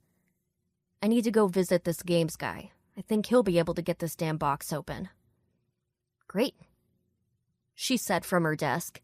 "Just leave me here after Min Jim Jones just left. I appreciate that." I put on my jacket and baseball cap. Then I walked past her, holding the puzzle box. "You know I adore you. What would I do without you?" She did not return my smile. I shut the door behind me and headed back out into the cold. Chapter 12. The Games Man. I got into my car and it started right up. Outside, the wind blew and the sky was gray. I watched snow blow across the hood of my car for a bit and let the engine warm up. For a moment, just for a fraction of a second, I thought I saw someone staring at me from the corner of a house across the street. It was just a feeling that there were eyes looking at me, and then, when I turned my head, it was gone. There was just grayness and more wind, and a house also looking gray, as if the grayness of the day itself were sucking the color right out of the homes. I shifted into drive and headed for the address I had found a few minutes before. It was a long ride, and I had plenty of time to think. However, I was completely unable to focus on any one thought. My brain seemed filled with a billion different images and thoughts, and each of them were as elusive as trying to hold tightly to quicksilver. I could reach no conclusions about anything. I still had no clearer idea of what had happened to Carl. I still didn't know what to make of Adam or anything he had said. I still wasn't sure what to make of his demands or what to do with his money. I looked at the puzzle box that sat on the passenger seat next to me. I knew in my heart of hearts that inside the damn thing was the small artifact that Adam was looking for. What it really said or contained, or what the artifact was really any good for, was anyone's guess. I had my doubts that some mystical book existed somewhere that would be of any interest to anyone. I figured that maybe the thing inside the puzzle box might sit in a museum somewhere. Then again, why would anyone want to kill over something like that? Why had Carl tried to hide it? I pulled up in front of the game store. It really wasn't much more than a glass storefront window set among many others along the street. The difference was that this glass storefront had boxes of games where the player could be a wizard or an elf or a superhero or perhaps a spy. There were also models of planes and cars and other things on display. Inside this place, though, I hoped to find answers. I had met Carl here once after he had left our partnership. We had fallen out of touch for a bit, and then suddenly I had gotten an email from him. He met up with others who like to play the same role-playing game here several times a week. He asked if I would meet him there and then perhaps head out to dinner after. It had been a very interesting evening, although the game had been completely incomprehensible to me. I stepped into the biting wind and walked across the bustling street. All around me were people walking and carrying bundles. I had almost completely forgotten that Christmas was approaching. Already, the darkness was starting to encroach upon the day. Christmas lights twinkled all around me. I pushed open the door, and a bell jingled somewhere. "You must be the detective," said a voice from near the back of the shop. The shop was perhaps half a dozen shelves filled with games and models and other hobbies.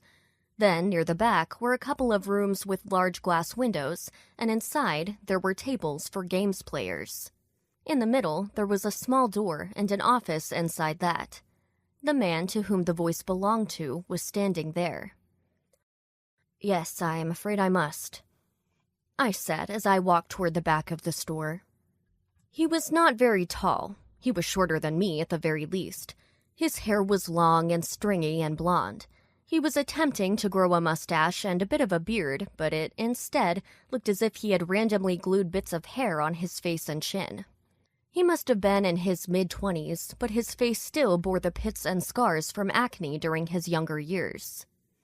"Well, come on in, and I promise not to get any geek germs on you," he said, and gave a soft, low chuckle that caused me to cock my head to the side strangely. "Any friend of Carl's is a friend of mine. He was a good customer, and actually he spoke about you quite a bit. It's a pleasure to meet you." We finally met amidst the shelves. His handshake was surprisingly strong. I sniffed, the cold having caused my nose to start dripping. I reached into my coat pocket and removed the box.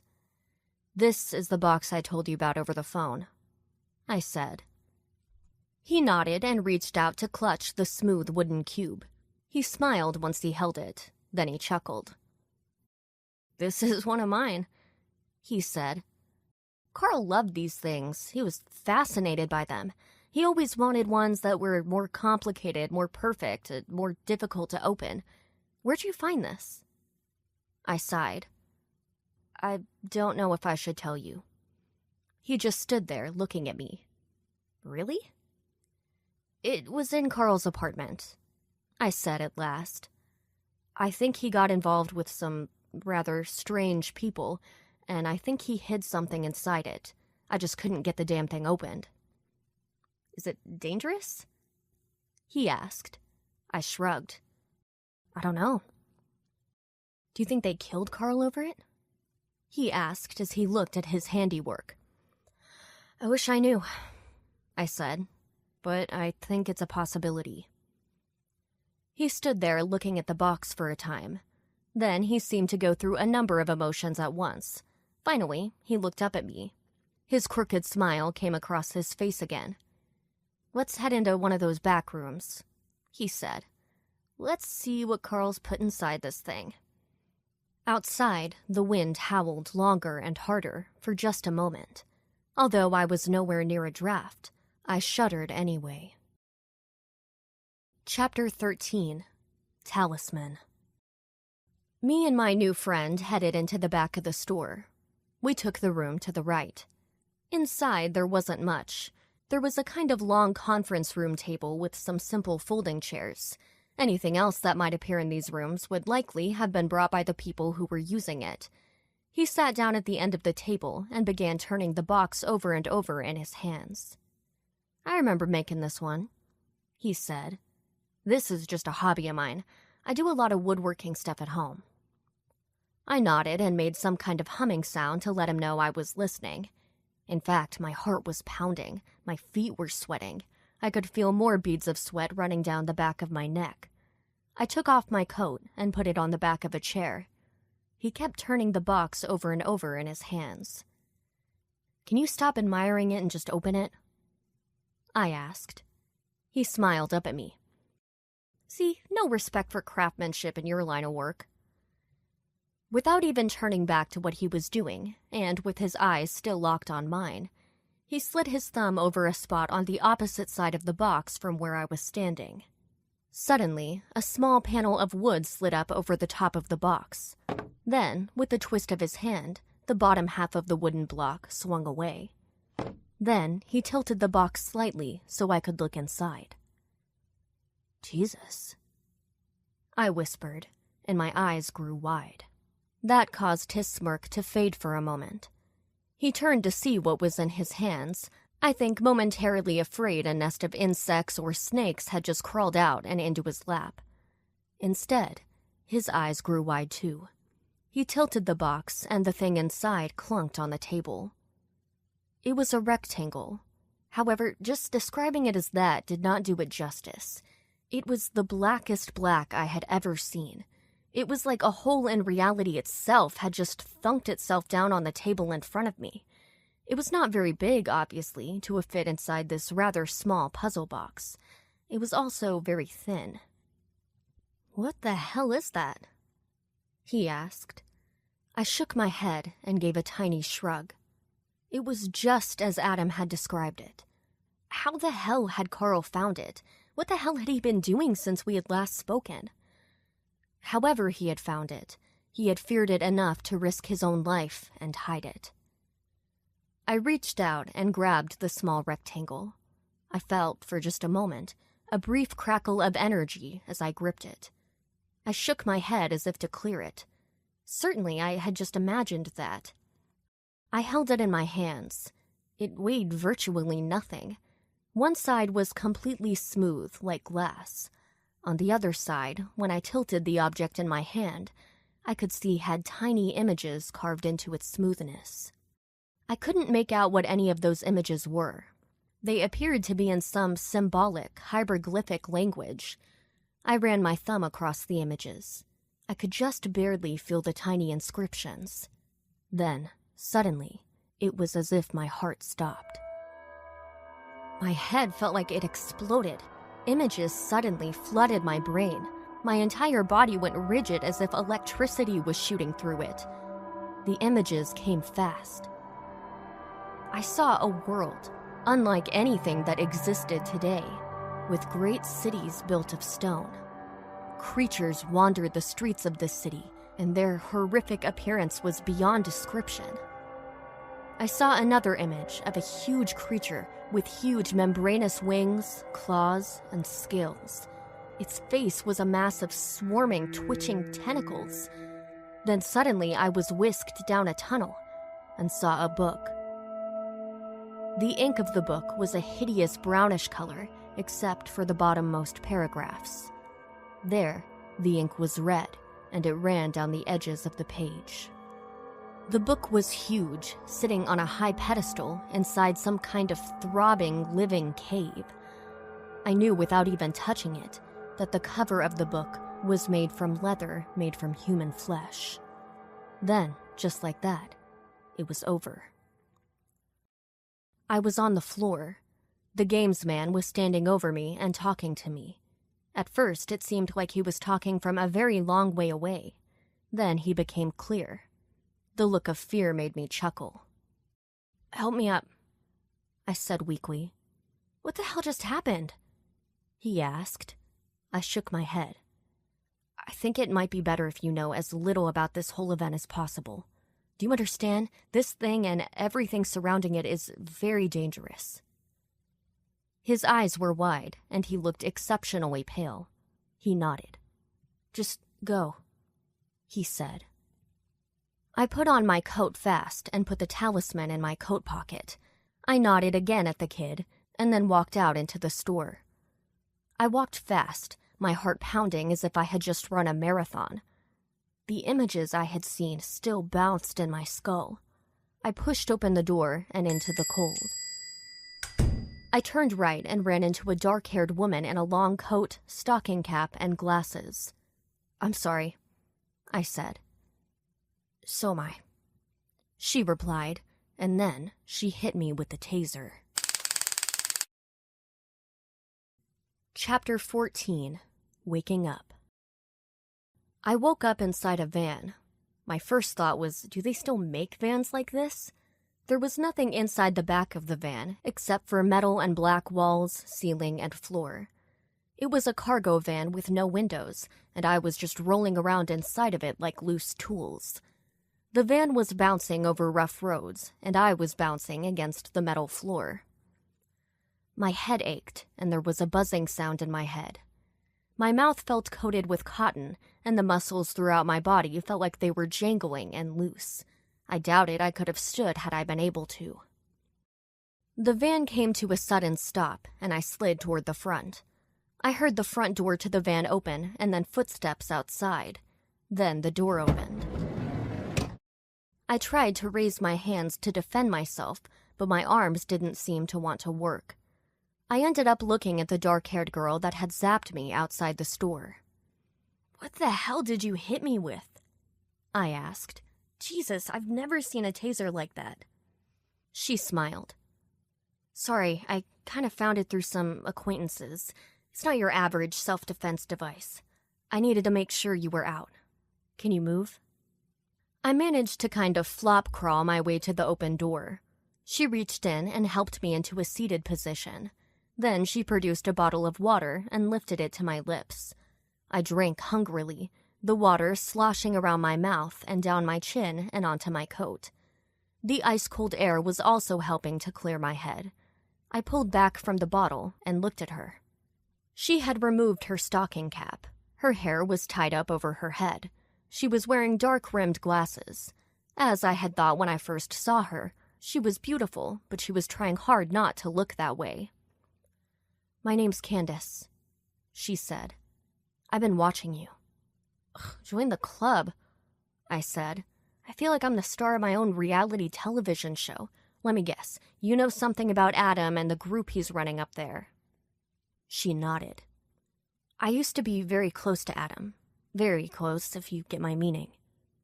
I nodded. The feeling was starting to come back to my fingertips.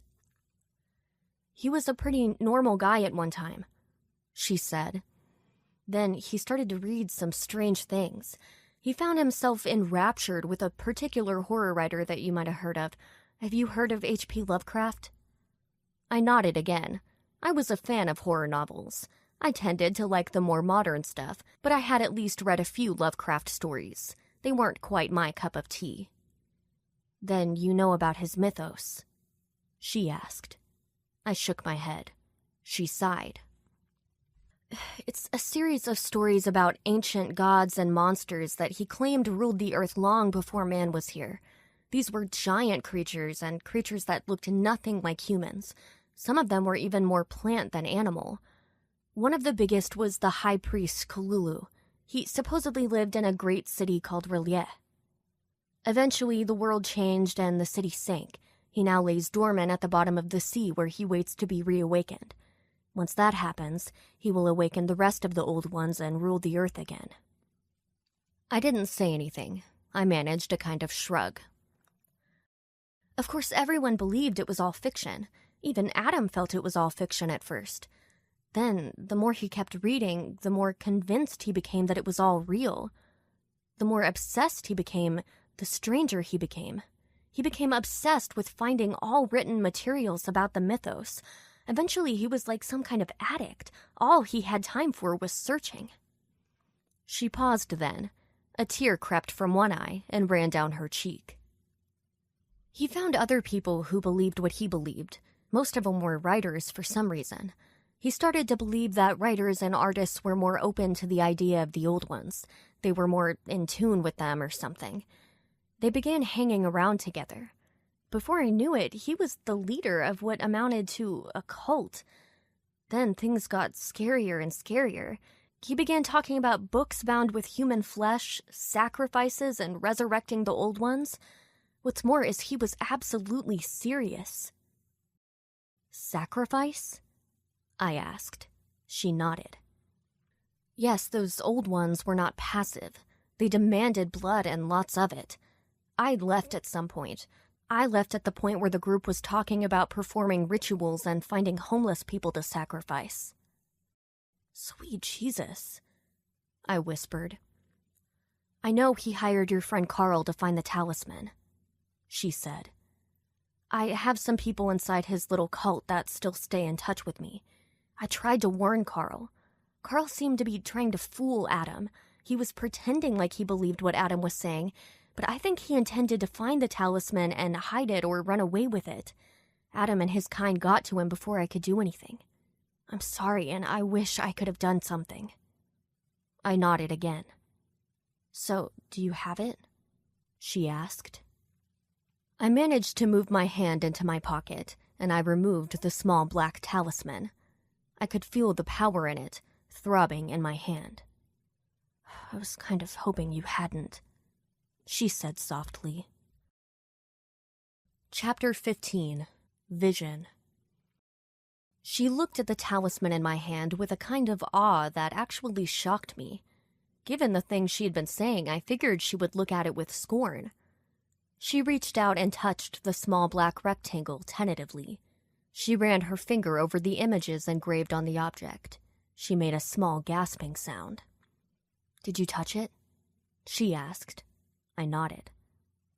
What did you see? How do you know I saw anything? I asked. That's how it's supposed to work, she replied. From what Adam told me, only certain people are supposed to be able to trigger the thing. Only those with vision, as Adam called it. Apparently certain people are more able to receive the images. That's why Adam spent all of his time with artists and writers, because apparently they were supposed to be more open to this kind of thing. I nodded. Yes, I saw something. I don't know why I would, though. I'm not any kind of artistic type. She shook her head. No, but you see things. As a detective, you're more receptive to things, right? You spend your time reading crime scenes and studying evidence and reading people's facial features and body language. I had to shrug and nod. She was right. The feeling was finally coming back in all of my limbs. I stretched and felt my joints popping. She was now holding the talisman, and she kept running her thumb over the engraved side of the thing. I could see tears were brimming in her eyes. I never thought I would see this thing, she said. I kinda hoped it was just a rumor or an urban legend. What did you see? I sighed. I saw a lot of stuff that I did not understand. I saw monsters and weird-looking cities. Then I saw this book that about scared the hell out of me. She sighed, and her breath was shaky. It was a book written in blood with strange pages and a cover that looked bound in human flesh, right? I nodded, and as I did, the tears finally spilled out of her eyes and down her cheeks. That's the book Adam's been looking for. It's supposedly older than history, although I don't see how that can be, as someone had to write the damn thing. It has ancient spells and rituals and things that can raise the old ones. It's supposed to be full of all kinds of power, and Adam's been lusting for it for ages. He thinks he can bring about the end of the world with it. I let that sink in. Then I let out a small laugh. Then the laugh grew. Then I saw she wasn't laughing with me, and I stopped. Are you serious? Wouldn't that kill him too? She shook her head. Since he and his followers would be the worshippers of the Old Ones, they would be spared. The Old Ones would wipe out humanity but save a select few to serve them. Adam actually believes that would be better than what humanity has done to this planet as it stands now. This is the most insane thing I've ever heard, I said. She looked into my eyes, and her fear was evident. Her irises were huge and dark. But you saw the book. You saw the visions. I stood up, and I reached out and took the talisman back. I saw some weird things while I sat in a boiling hot store. I've been attacked and talked to by some of the strangest characters you would ever see, including your Adam. I had one of my best friends murdered, I think, or worse, he committed suicide. Needless to say, my brain is about half fried, and who knows what the hell I saw, or why. I don't understand any of this, and then you shock me and kidnap me and tell me a story about books that can bring about the end of the world? I was raising my voice. I paused and brought the volume back down. I was shaking, and it wasn't because of the taser or the cold. I was angry. I'm a simple guy, I said. I hunt down cheating spouses and look for guys cheating insurance companies with false workers' comp claims. I do background checks. I do not get involved with murders or suicides or cults made up of writers and artists. I am way out over my skis here, and I don't like it. I want to get this damn toy to whomever can use it, and I haven't decided if it should be the police or Adam or what. She stared at me and let the tears stream down her face. The cold wind blew the few strands of hair that were leaking out from under her knit cap. She sighed again. I'll take you back to your car, she said. I don't really know what I wanted to do here, but I had to warn you. Next time, try calling me and meeting me for dinner or something, I said. Don't go around shocking people. You might shock someone who's not so accommodating. I walked around to the passenger side of the van. She climbed into the driver's seat. She started the car and then looked at me again. Her eyes were no longer leaking all over her cheeks. She looked pale and tired and scared. I'm going to try to disappear, she said. You may have put that guy who runs the game shop in danger. You may want to warn him. Anyone who touches that thing is in danger. Adam and his people will stop at nothing. You need to know that. Will you be all right? I asked. She shrugged. I don't know. Maybe it doesn't matter. With that, she shifted into drive and drove off. We didn't speak much after that. Outside the window, it started to snow lightly. The entire world seemed frozen and hard as a rock. Chapter 16. Just Another Death. When we arrived near the hobby shop and the place where my car was, the flashing lights immediately created a kind of cold stone in the pit of my stomach. I immediately recognized the detective that had been outside of Carl's apartment and that had called me. It was strange since we were technically in a suburb and he was a Chicago cop, but it also told me that I was likely being followed by more people than I dared think about. That, and the fact that I hadn't been able to tell I was being followed and tracked by that many people, made me think it was time to consider a different career. What the hell is this? Candace asked as she pulled over a couple of blocks away and looked at me in fear. I don't know, I said. That's the hobby store, though. Oh no, she said. That guy you were talking to in there. I looked at her. What do you mean? I told you, she said. Anyone who touches that thing is in danger. You have to be kidding, I said. I looked back out the front window at the flashing lights. I squinted a bit and saw that the front window of the place was shattered. This cannot be happening. I warned you, she whispered. I nodded. Okay, fine, let me out here.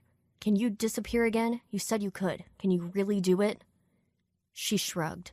I could see tears on her cheeks. I think so. I've done it before. I don't really know. I felt like there should be more that I could say, but nothing came to mind. I felt cold everywhere now. It was as if the cold stone in my gut had spread, and even my fingers felt numb.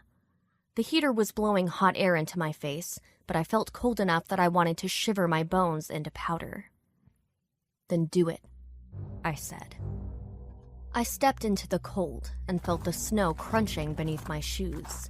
More snow was falling from the sky.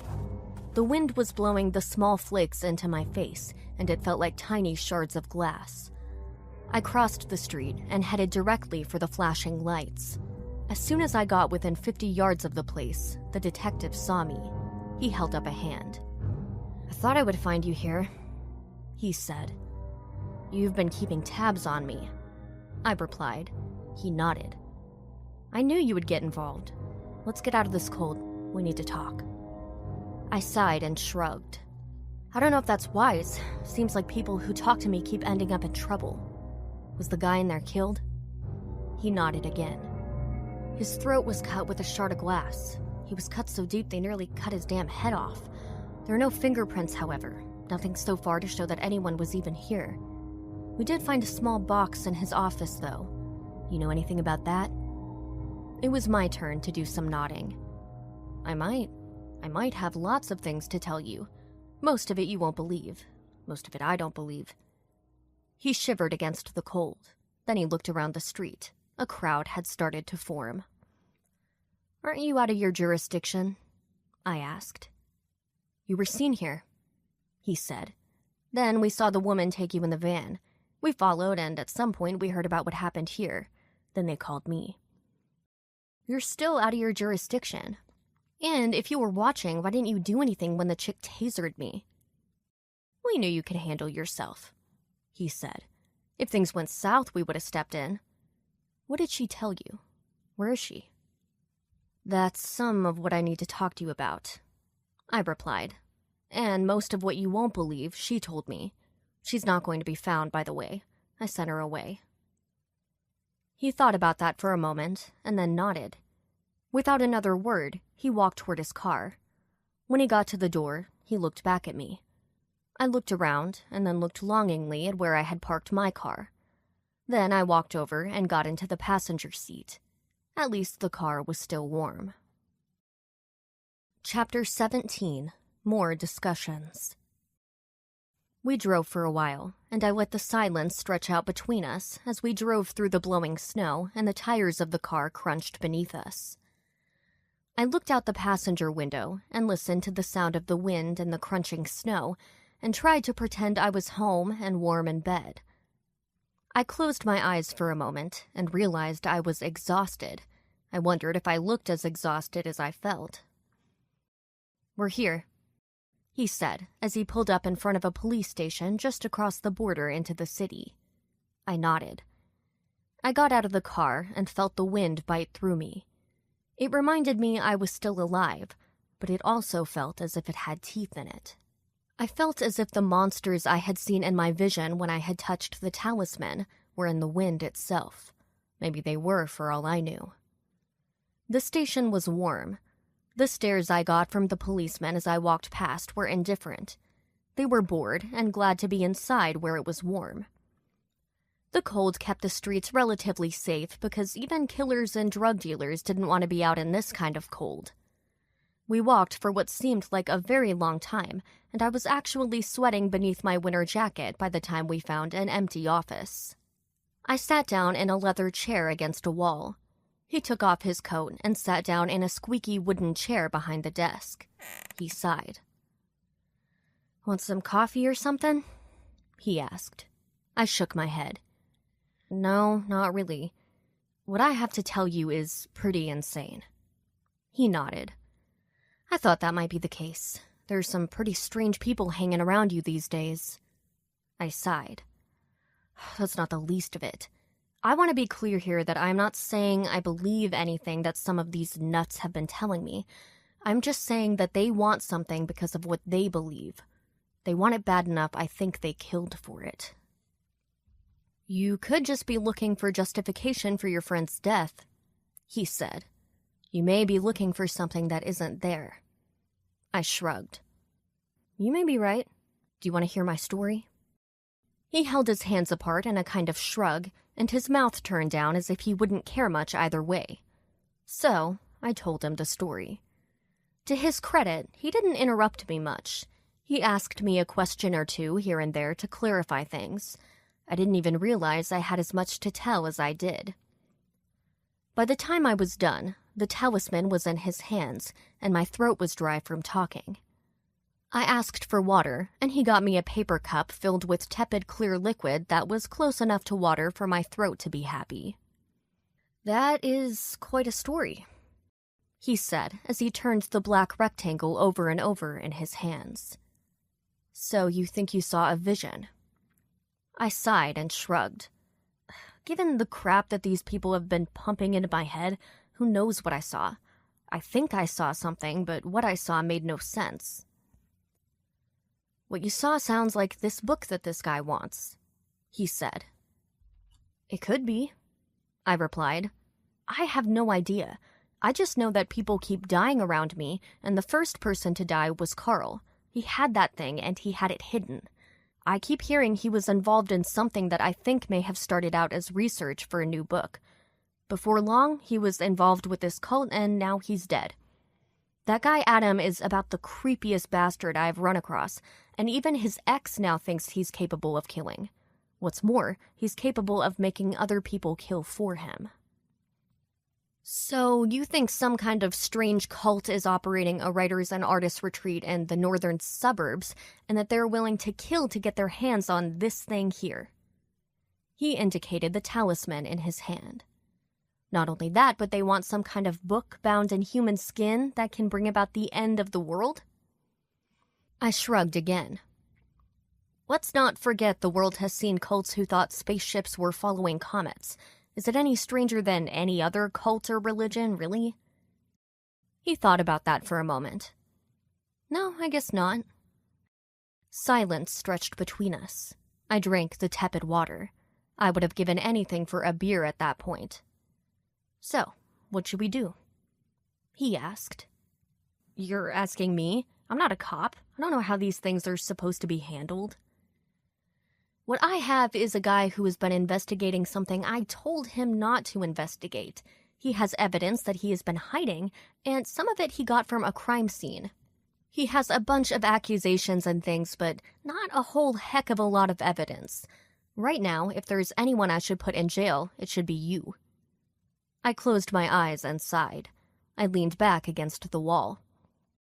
You're right. At this point, if you want to lock me in a cell, I'd feel a lot safer. He chuckled. Then he twirled the talisman around in his hands for a bit more. After a few moments, he looked me straight in the eye. I don't think I'm going to lock you up, he said. I think maybe you might be onto something here, and these people for some reason trust you.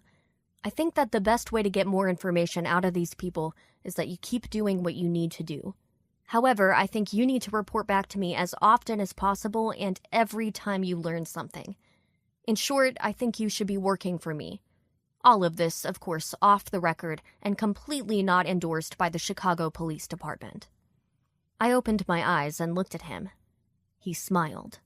I felt exhausted. I felt like I could fall asleep right there on the couch. Fine, I said at last. Chapter 18. Bad Dreams. We talked for a while in the police station. I'm pretty sure I said the right things. I could barely remember any of it when he led me back to his car. The snow was piling up as we drove. He drove slowly, and my brain felt exhausted. Can I take a look around once we get back to the store? I asked. He shrugged. Fine with me. Do you really think you'll learn anything? I shook my head.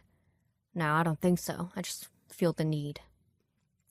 It took a long time to get there. There was still police tape all over everything, and there were still cops walking the streets. The lights on top of the cars were doing that spastic flashing that they do these days. It was now late enough that the people who live in the tiny apartments above and nearby the hobby store had decided that they weren't going to learn anything more and had gone back home and were hopefully asleep. Sleep still felt like a long way off to me. We parked and I stepped out into the driving snow. The snowflakes were huge and fluffy in that way they get sometimes in Chicago. Usually it means that the wind and the weather are coming in off the lake. It makes for wet, heavy, thick snow that causes a lot of people a lot of heart attacks when they shovel. It was when the snow turned into small, biting, almost invisible flakes that you knew you were headed into a blizzard. He didn't say a word as I got out of the car. He followed close behind as I walked to the hobby store. I don't know what he did, perhaps some gesture or nod, but the cops acting like bouncers in front of the police tape didn't even blink as I walked past. I stepped through the shattered window and heard glass crunch beneath my feet.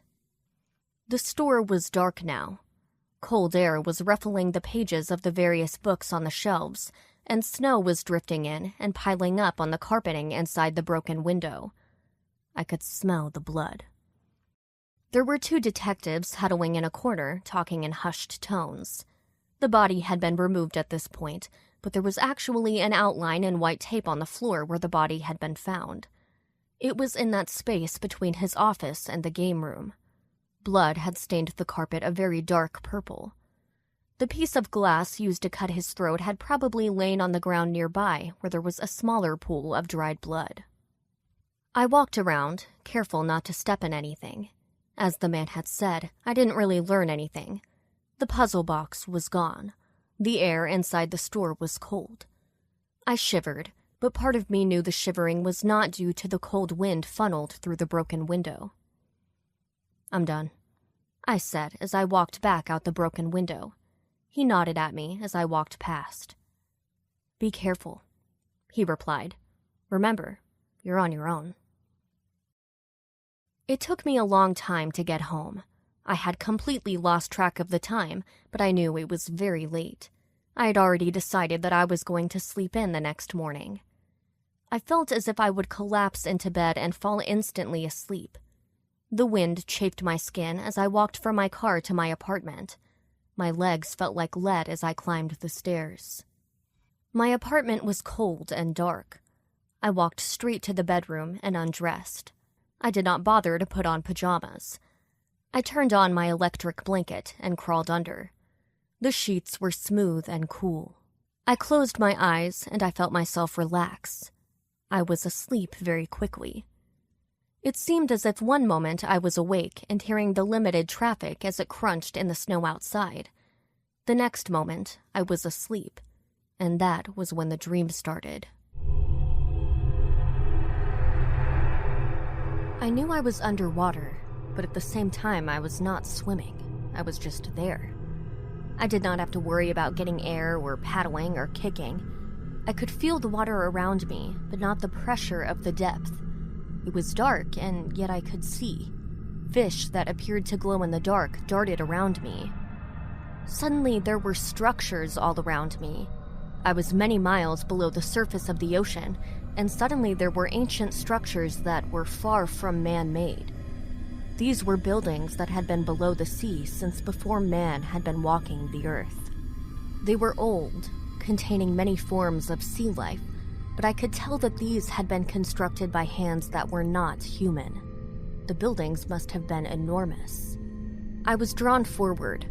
The streets and structures below me went flying past. I was drawn to what looked like a mountain at the edge of the city. As I drew very close, I realized that this was some kind of temple or church. It was mountainous with windows that were like tiny slits. No fish darted or swam anywhere near this place. I felt a tremendous dread as I was pulled down toward a mammoth archway. It was dark as I was pulled down a long hallway so big that I couldn't see the ceiling or reach out my arms and feel the walls on either side of me. I came into a large room. In the center of it was a huge stone chair with a tremendously high back to it. It was a throne. Sitting on that throne, apparently made of stone, was a creature. When I saw it, my brain wanted to scream. I wanted to wake up. I was unable. It was huge. It was the biggest animal that ever existed. It was bigger than any dinosaur. It appeared to be made of lizard-like skin. Its feet and hands ended in huge claws. It got worse as I looked up its body. Its face was a mass of tentacles. Its eyes were evil and they glowed red. I wondered if the eyes were really rubies and if the creature was made entirely of stone. Then, as I drew closer, its hands moved and its head turned to look at me. Its eyes bored into me. "My time is coming soon," a voice said. It was a voice that was all around me, somehow vibrating through the water. It was in my head. It was deep, to the point that it went beyond sound. It seemed to rattle my bones. "My time is coming soon, and soon I will arise. When I do, I shall bring with me all of them. We shall rule the planet again." It shifted in its seat. The tentacles around its mouth writhed and squirmed. I felt my gorge rise. I felt as if I would go mad. It leaned forward a bit, those horrible eyes burning right through me. "What side will you be on?" it said. "I sleep, but I am aware. I dream, but I know. I shall wipe humanity from the face of the earth." It leaned back again, slowly, as if made of mobile stone. I could hear the rough sound its skin made, despite the fact I was underwater. "Perhaps humanity deserves it," it said. My eyes shot open. Outside light poured through the slates of the blinds on my window. My heart was pounding. It was almost 8 o'clock. "Damn," I whispered. Chapter 19. Summing Things Up. I woke up sometime in the middle of the morning. Outside, it was still snowing. The snow had piled up about a foot. The street outside my apartment was nearly dead. I turned on the weather, and the weatherman was telling everyone that they needed to stay home and that things were going to get much worse before they got any better. I barely noticed. I hopped into the shower and then ran out of the house with a piece of toast in my hand. The snow pelted my face as I walked, and I slipped several times in the snow. It took me an hour to make a drive that normally takes about 20 minutes in heavy traffic. However, as I stepped out of the car and into the street, the silence of the neighborhood around my office pierced my thoughts. I looked around and was amazed, as I often was, by the beauty of the snow in the city of Chicago. It created a kind of damper to the sounds of traffic. It was like being the only person in the world, and I loved it. I smiled as I struggled my way to the front door. I went upstairs and found Tracy there at her desk. I was so surprised I nearly fell back out the door of my office. "Jesus," I said. "I didn't think you'd be here with this weather." She shrugged. "What else do I have to do? Plus someone has to work around here." I began removing my coat and kicking off my snow-covered shoes, which then got tossed in a corner that had a towel laid out on it for just such an occasion. "I have been working," I said. "The list of bodies has gotten at least one person longer." Her eyes grew wide. "What?" "I have no time to explain," I said as I padded into the office. "Let's do a whiteboard." I had a white dry erase board along one wall of my office. I used it sometimes when there were just too many facts in a case flying around. It helped me organize my thoughts. Tracy often sat in as I rambled on and wrote things on the whiteboard. She asked questions and helped me put things together. She came into the room with a yellow legal pad. I grabbed a blue marker and began to write as I chatted. I talked for the better part of an hour. I wrote names down, and then I drew lines to other names. Then I began writing places and events down one side and then the other. Then I drew more lines to the people connected with them. I had Carl's name in the middle. From that, I wrote Adam's name and drew a line. From Adam's name, I drew Candace's name. Then I began writing the names and descriptions of other people who were connected with Adam. Then I drew the name of the guy who ran the hobby shop and connected it with Carl. Then I drew X's across the people who were dead. I wrote down facts about the cult, about H.P. Lovecraft, and about my dreams along the side. When I stood back and looked at it, Tracy and I grew completely silent. I had my fingers to my chin. It was a complete mess. This didn't help, I said. I basically still have a lot of things happening, and there are too many damn people following me, but I have no actual facts. I have a talisman, or whatever the hell you want to call it, and a bunch of suspicions. I have a neurotic girl tasering me and telling me more crazy stuff, but no matter what I have, it all comes down to the fact that Carl is dead. I paused. What are you thinking? She asked as she stared at me. I keep thinking Carl left me something else, I said. I feel like maybe he left me a message somewhere. What makes you think that? I shrugged.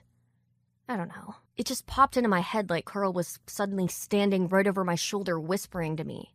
I was standing here looking at this mess of writing on this stupid whiteboard, and suddenly it was like I was convinced Carl left me another message. Technically, he didn't leave you a first message. He left a box and a spot behind a mirror. It could have been for anyone. I held up my hand. Don't get technical with me. I think he knew I would find it. I don't know how I know that either, but I do. But it wouldn't be like him to just leave that box. That wouldn't be enough for him. I think he knew he was in trouble and he had something important. I think that's why he put it in that damn puzzle box. I think he knew I would end up with this case. I looked at Tracy. She was staring at me as if I were crazy. I know it sounds crazy, I said. Nothing about this entire case has been remotely sane, has it? Does it even sound remotely sane that Carl would kill himself? She shook her head. I think you want this to mean more than it does. I think you want this to be a bigger drama. You want to believe that the very existence of the world hangs in the balance, and the first domino was the death of your friend and former business partner. That's a lot of thinking from someone who hasn't been tasered, and who hasn't been having the dreams I've been having, and who hasn't spent hours talking to a police detective in a police station. Don't get mad, she said. I just want to try and be at least one rational person here. We paused again. Outside, a snowplow scraped its way along the street. I need to go back to his apartment, I said. She sighed. I knew you would say that. I took the talisman out of my pocket and put it on her lap. She picked it up and held it curiously in her hand. Hold on to this, I said, just in case someone else meets me with a damn taser. She nodded. I turned to walk back to the front of the office to put my shoes back on. Chapter 20. Images. I drove over to Carl's apartment. It had long been abandoned by the police. I had no trouble walking in and getting through the door. I spent time just looking around the room and trying to see where Carl might have left me another message. I also moved the mirror in the bathroom to confirm that the space behind it was empty. Then I went back into the living room and stood there. No one had come and removed any of his stuff. His computer was still gone, but everything else was still there. Something about his bookshelf grabbed my attention. It was just one of those tinglings at the base of my spine that I had gotten before. I had long ago learned to trust it, and I spent time searching back and forth and scanning the books. Then it hit me. There were two of the same book on the middle shelf. It was a thick book of Sherlock Holmes stories. I knew Carl had always been a fan, but it was odd for him to have two complete volumes of all of the stories of Holmes. I opened the one on the left and found only pages and pages of text. As soon as I hefted the one on the right, I knew that it was what I was looking for. I opened the book, and inside it was hollowed out, and inside that hollow was a DVD. I smiled. Then I looked around again. Sure enough, his DVD player was still sitting beneath his flat-screen television in one corner. I paused to listen and make sure I was still alone, and that none of the neighbors were stirring, and I walked over. I knelt down and opened the door. I turned on the television and turned on the DVD player.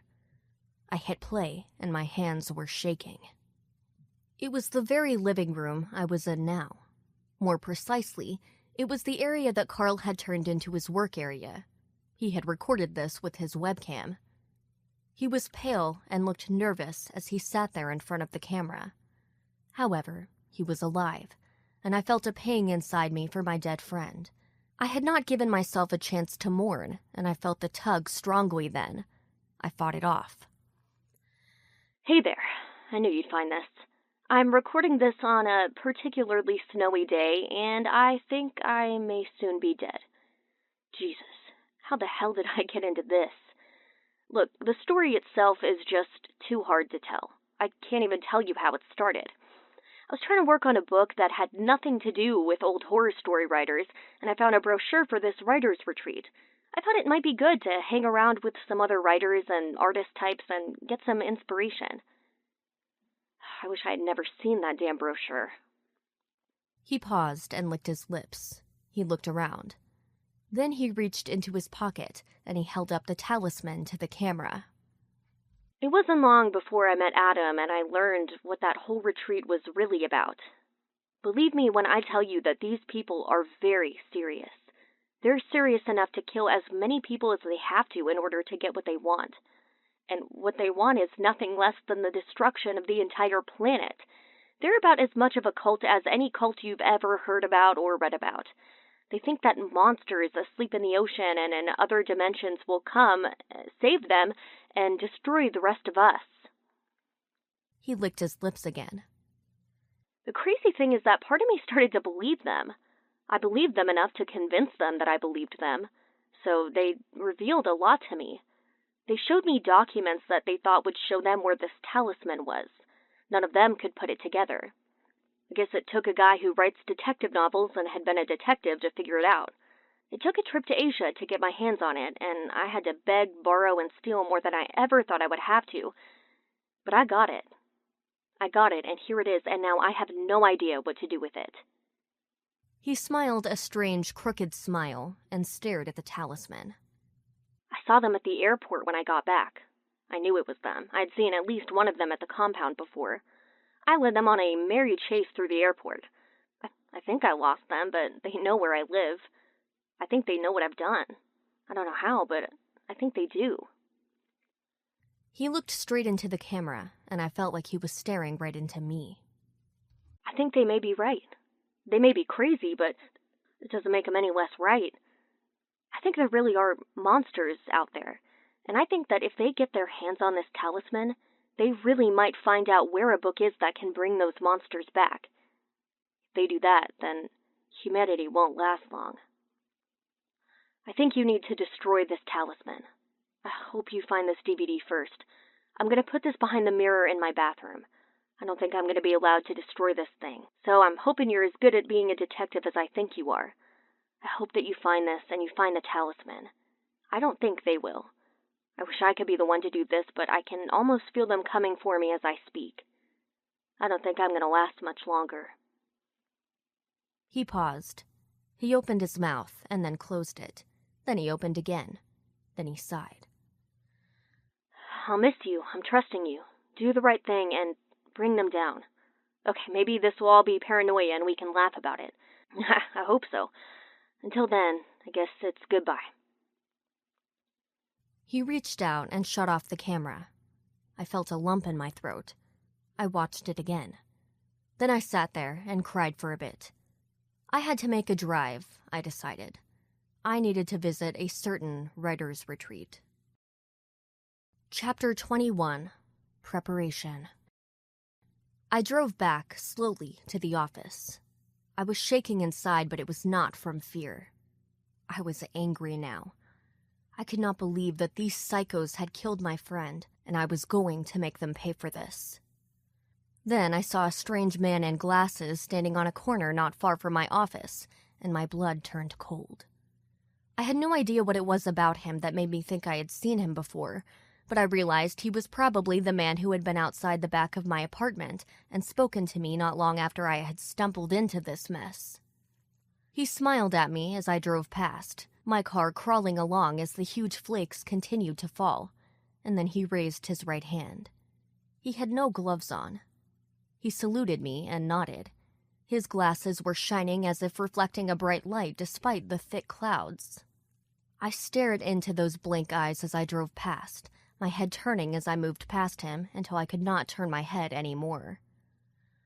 I drove to a spot behind the building I worked in and sat there for a moment. Then I shut off the car and made my way quickly towards the front door of my office. When I turned out of the alley and made a right, the man in glasses was standing there. He was still smiling. Somehow his glasses still did not reveal his eyes. "Hello, Detective," he said in that cold voice he had spoken to me with that night. "Lovely weather we're having, aren't we?"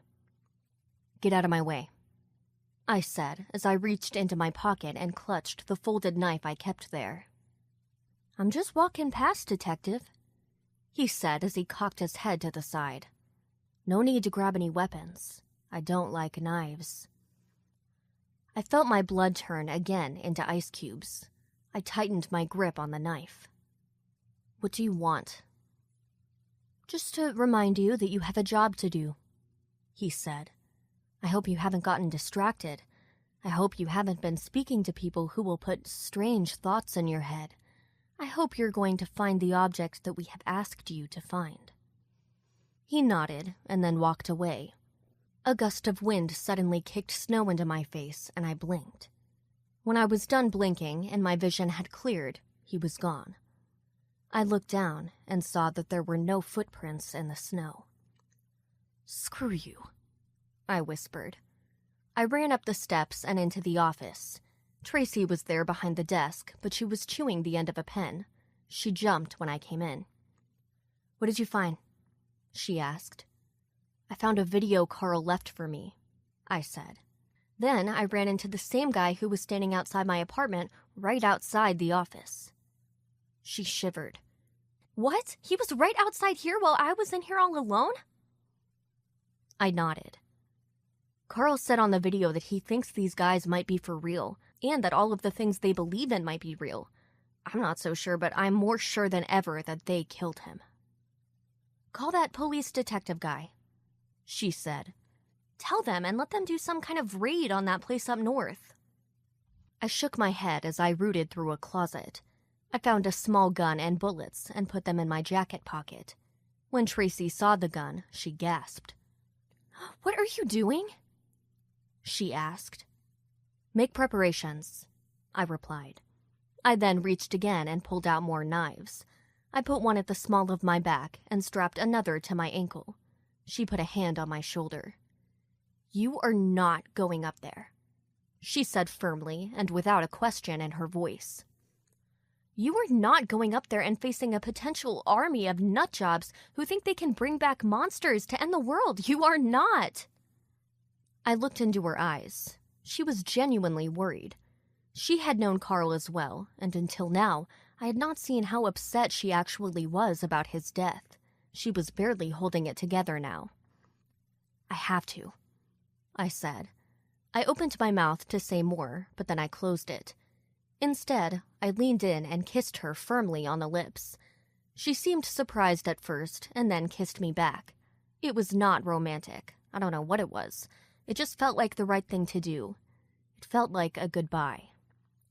"What am I supposed to do?" she asked. "Go home," I said. "Lock your doors and don't answer the phone unless you know who it is. Don't answer the door, don't even read your emails. Just stay home and wait until you hear from someone." "From you," she said. I looked at her again. "From me or that police detective." "How am I supposed to hear from anyone if I'm not supposed to answer the door or phones?" she asked. I walked past her toward the door. "Don't bother me with details right now." She laughed. I opened one more closet, this one near the door, and removed a shotgun. I grabbed boxes of shells and then walked out the door. I did not look back. Chapter 22. Heading North.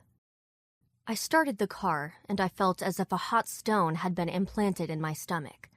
I could not shake the feeling that I had just spoken to Tracy for the last time. I suddenly had the feeling that everything I was doing was for the last time.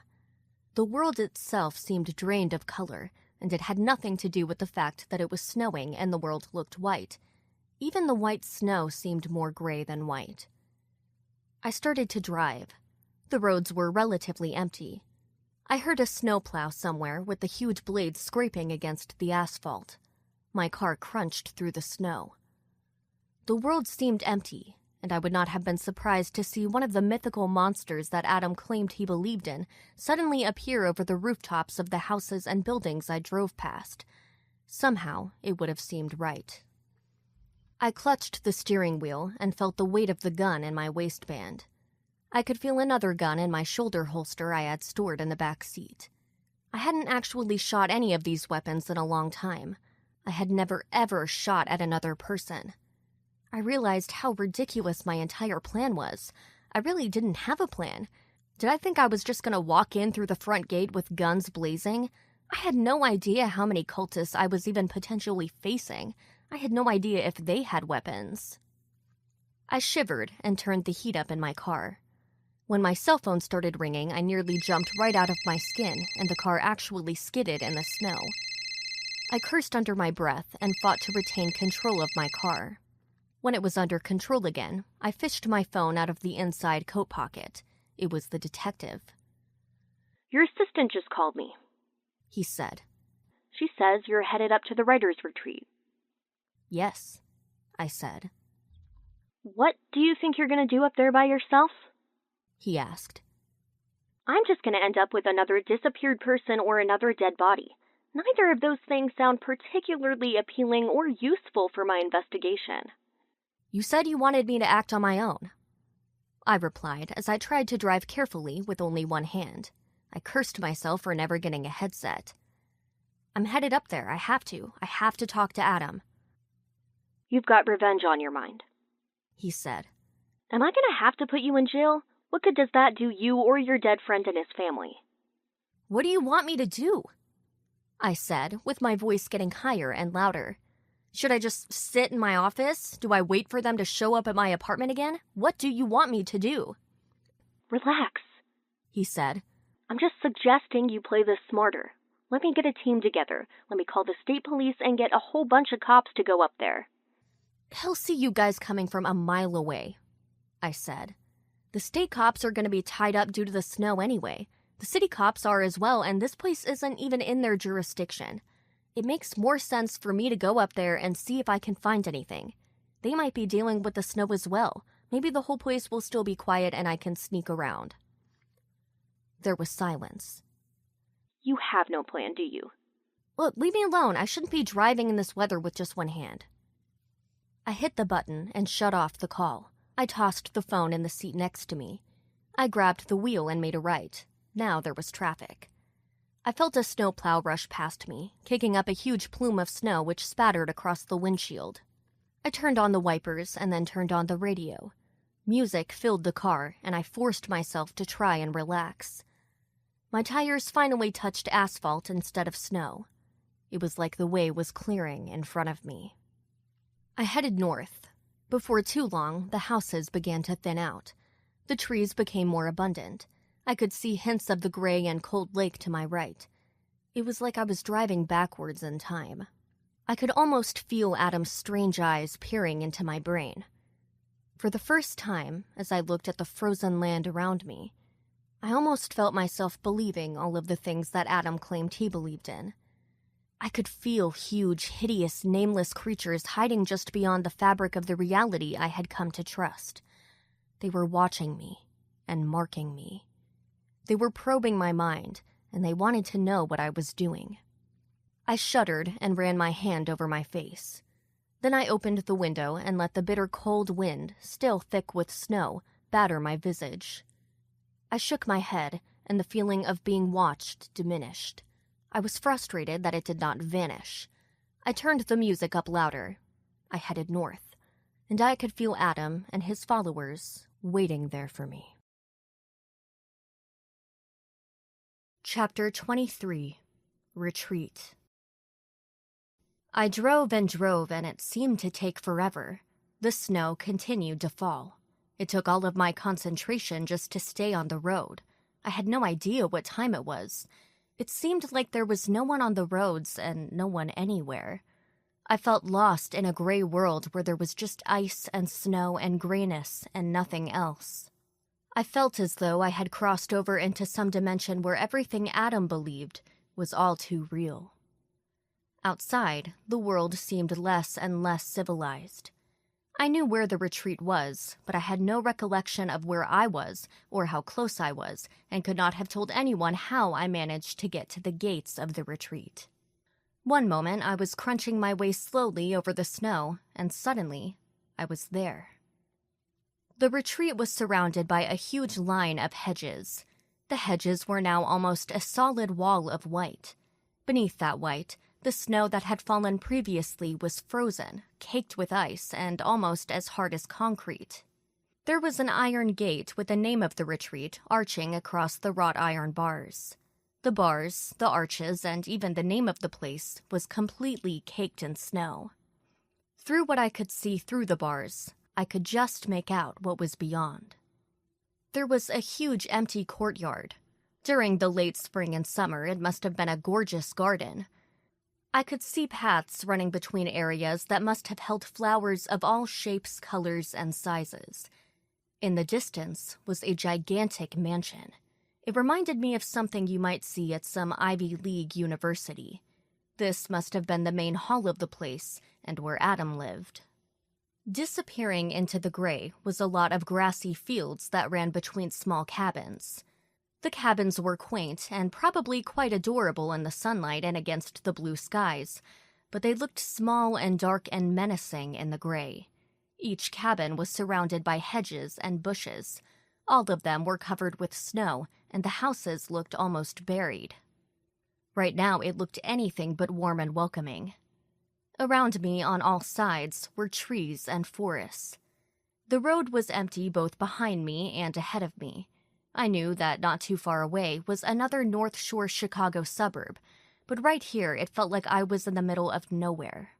I also knew that the empty land ran all the way down to the lake. I could imagine the lake looking cold and gray and angry right now, as if hideous and hidden things lay beneath it. I drove past the gate and found a place beside the road where I felt I could pull over far enough. I hoped that a snowplow would not come through and hit it, but from the looks of the road, this place had seen few plows during the entire winter. The cold hit me in the face and sent me back into the driver's seat for a moment. Then I braced myself and stood. My legs were cramped and my hands hurt from gripping the steering wheel. I braced myself against the car and then reached back inside to grab the shotgun. I looked at the huge white wall in front of me and sighed, my breath puffing out into the cold air. I walked around the front of my car and walked up to the snow-covered hedge. I reached out to touch the snow. It was hard and frozen. It was as if someone had been running water over the snow to make it even harder. I pressed more firmly and heard a soft cracking as the snow gave way. I stood back and puzzled over things for a moment. I heard nothing coming from the other side. No one inside the compound seemed to be out in the snow. I could see smoke trailing into the gray sky from the main building. Someone had lit a fire in the fireplace. I stepped back up to the hedge, and I kicked near the bottom with my shoe. I soon had a place for my toe in the ice and snow. I stepped up to experiment. It held my weight. I kicked another place in the snow and stepped up again. I was only a few inches up, but it was holding my weight. I took the shotgun and quickly hurled it over the top of the hedge. I heard a soft thump on the other side. I then pushed a handhold into the snow. Slowly, I began to climb up the hedge. I kept waiting for the entire wall to collapse, but it didn't. I moved as fast as I could, pulling with all my might as I reached the top. I swung my leg over, sitting in the snow and ice piled at the top, and then dropped into the snowdrift on the other side. I heard a huge thud from the other side and realized at that point that the section I had feared would collapse finally did so. I quickly found the shotgun and then hid low in the snow. I waited to see if someone would come running at the sound of the ice and snow falling. My face was getting numb, and my fingers felt frozen stiff before I felt capable of moving. I moved low and crunched through the snow. I kept my eyes on the cabins to my right. I felt as if I were the only person in the world.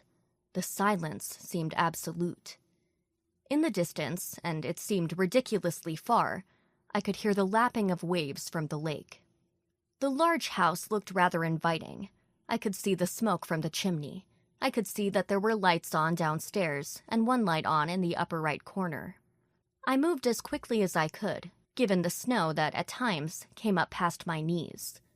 I headed toward the left side of the building, away from the lighted windows.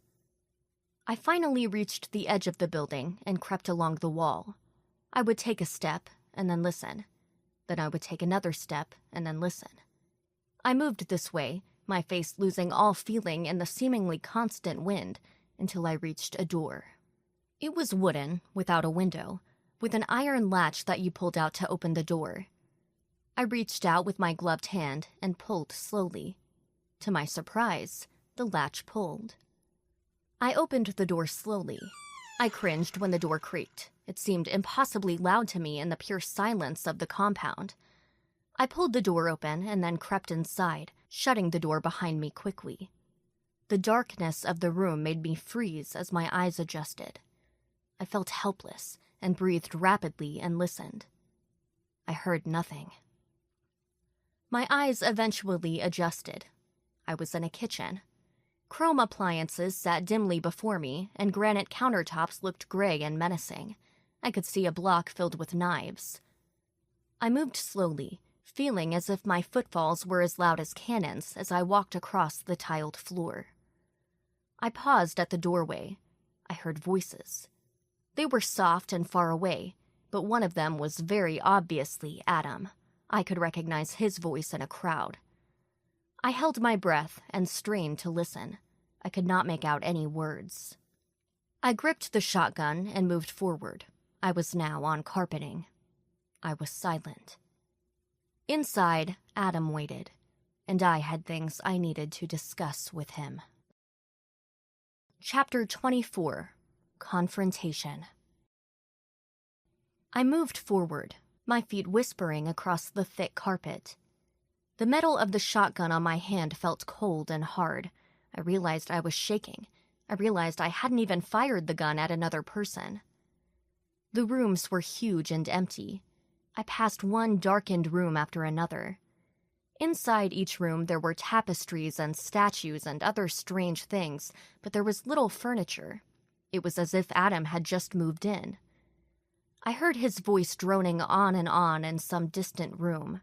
I still couldn't make out any specific words. I felt as if my breath was louder than anything else on the planet. I rounded a corner, and I saw a room in the distance, a soft glow flickering. A shadow threw itself against the far wall, and I could see it was a figure sitting in a high-backed chair. I could start to hear words, but it didn't make any sense to me. Whatever language Adam was speaking, it didn't sound like English. I pressed up against a wall and began to creep towards the open doorway. On and on the voice droned. The words were an abomination to any known language on the planet. Strings of consonants that should never have been strung together flowed off of his tongue. I heard paper rustling, and then the words resumed, and I pictured Adam turning the pages of a huge book. I wondered if he was simply reading aloud, or was he recording this? I had my suspicions that he was recording this for his followers. "The time has come," he said. "The world is a festering hole. It is time for the great old ones to return. It is time for them to wipe the planet of the disease that is known as man. It is time for those of us who serve them to sit by their side as they enslave the human race and destroy this foul planet. We have polluted the world. We kill each other for the slimmest of reasons. We do not deserve to rule this world. We deserve to either be destroyed or serve the true masters of this domain. The time is close, and the world will be theirs. We shall serve by their side as humble servants, and they shall lift us to exalted places." I crept closer to the door. I could hear the crackle of a fire over the droning of his voice. I felt sweat drip down my forehead and into the corner of my eye. I realized I was breathing louder and that my heart was pounding. I had no idea what I was going to say once I got into the room. Part of me supposed that I would just shoot. Then how would I get out of this place? How many of his followers was I willing to kill? "The time draws nigh even as I speak," he continued. "In fact, the talisman is coming to me as I record this. It will be in my hands soon.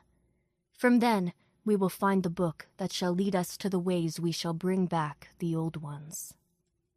I was at the edge of the doorway. I pulled the gun up to my chest and tried to calm my nerves. Then, I turned into the room, pointing the barrel towards where I hoped Adam was sitting. He was in the room. There was indeed a fireplace, and it was behind him. However, the chair was now facing the doorway. Adam sat there in his white suit and his beatific smile and glasses. He had a microphone in his hand, and beside him was a tape recorder. I had no idea how the chair had turned. As soon as I saw him, my head began to swim. I felt as though something was crawling inside my brain.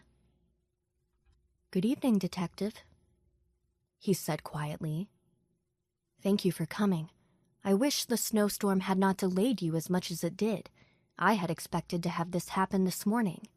I guess not all things can be known to us." He reached over and shut off the recorder. I tried to pull the trigger. I found that my finger was unable to bend. It was like some giant hand was holding me still. He continued to smile. "You brought the talisman, I presume?" he said. I found myself nodding. Then I felt myself reaching into my pocket and pulling the small rectangular stone from it. I tossed it to him, and he caught it in midair as it tumbled towards his lap. He nodded and stared at it. "It's beautiful, isn't it?" he said as he turned the stone over and over in his hands. "You touched it, didn't you?" I nodded. He put the talisman down on the table next to him. For the first time, his smile faded. "Charles," he said. The man with the glasses suddenly stepped into the light of the fire. The fire shimmered and reflected off of the lenses of his glasses. Sweat was beaded across his forehead. "Hello," he said. Then he stepped forward and seemed to cover the space between where he was and where I was in seconds. I tried to move, I tried to run, I tried to defend myself. I found I was unable to move. "This will go much easier if you relax," Charles said. "I'd listen to him," said Adam. Charles stepped up behind me, and suddenly one arm was against the back of my head. The other arm was around my neck. The air cut off. I gasped. I stared at Adam. He was smiling again and had picked the talisman up again. "Sleep," he said. "We'll talk later." I opened my mouth to say something, but nothing came out. The room became wavy and hazy. Then there was blackness. I could see Adam's face smiling at me as the world went from gray to black. Chapter 25, White Room. I had no idea what time it was or how long I was out, but when I opened my eyes, I saw only white. For a moment, I had this thought that maybe I was dead. Then my eyes focused, and I realized I was staring at a fluorescent bank of lights and that I was lying on some small cot. The walls were white as well. I had a monster headache. I sat up slowly and held my hand to the back of my head. I sighed and then moaned. I ached everywhere. I looked around the room. There was a small white cot that I was currently sitting on. The floor was white tile, the walls were white, the ceiling was white. There was a toilet in one corner, and it was made of metal like something out of a jail cell. Then there was a wooden door that had no window or doorknob. "I'm glad to see you're awake, Detective." Adam's voice came through a speaker pressed flush against the ceiling. I looked up and saw that there was a small black dome in the middle of the ceiling. I assumed that behind this dome was a camera. I stared at it. "Where am I?" I asked. "You're in the basement of my home. You know, the one you invaded while carrying a shotgun," he said. "You won't be staying here too long, however. I think you have now outlived your usefulness to us." "Why not just kill me then? Why lock me up?" "We found what looked like the talisman in your pocket," the voice replied. "We had to check to make sure it was the real thing. We've confirmed that it is. Now we will be able to make it look like you entered my home with intent on doing me harm. I am technically within my rights to shoot you. Oh, you have to love this country." My head was buzzing. I had this vague feeling that my life was in danger. I couldn't really fully remember how I had even gotten here. I wondered if they had drugged me after they had knocked me out. "How long have I been out?" I asked. "About 4 hours. The voice said. I nodded. "So, you know how that talisman works, right?" There was a strange pause. "What do you know about it, Detective? Don't try playing any games. That talisman can only be used by someone very special. Take someone with an open mind. I'm sure that's not something you possess." I nodded again. "And it's supposed to show you where that book is, right? How exactly?" "It gives those who are gifted a vision," the voice said. "It shows them what the book looks like and where it is." I sighed and lay back down on the cot. I knew I should have been afraid, but I felt very calm. I felt tired. I felt like I could go back to sleep. "So you're gonna shoot me? Not very sporting." "Yes, I know. However, it is the quickest and easiest way to get this over with. I can promise you it will be quick. It's the least I can do." "Would you like to know what happened to me when I touched that talisman?" I asked. There was another pause. "I told you not to play games." I ran my fingers over the etchings. I saw your book, written in blood, with the cover made from human flesh. Am I close? This time, the pause was much longer. Then there was a loud click. Then there was another click, and I thought I heard someone say something, but I couldn't tell what it was. "How do you know that?" he asked. "Only a select few people know what the Necronomicon looks like. How?" I shrugged. "I just saw it, but hey, you go ahead and kill me." There was another click. "You are proving to be a most frustrating person to deal with, Detective." Suddenly, there was a strange hissing noise. I sat up suddenly and sniffed the air. Then the wall became blurry, and my head felt light. "You bastard," I slurred. Then I fell over, unconscious.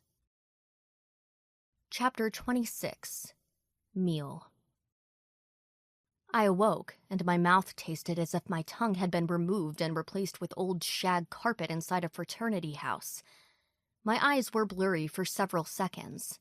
When they became less so, my brain still refused to believe what I was seeing. I was sitting at a huge dining table.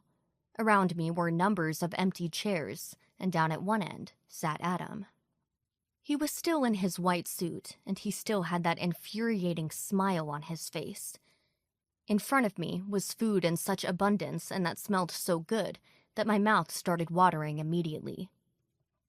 "Now you want to feed me?" I asked. Adam laughed. His laugh was like gravel in a metal container being rattled by a lunatic. I felt sweat running down my back. "Apparently I misjudged you in many ways," he said. He reached down and grabbed what looked like a turkey leg and bit into it.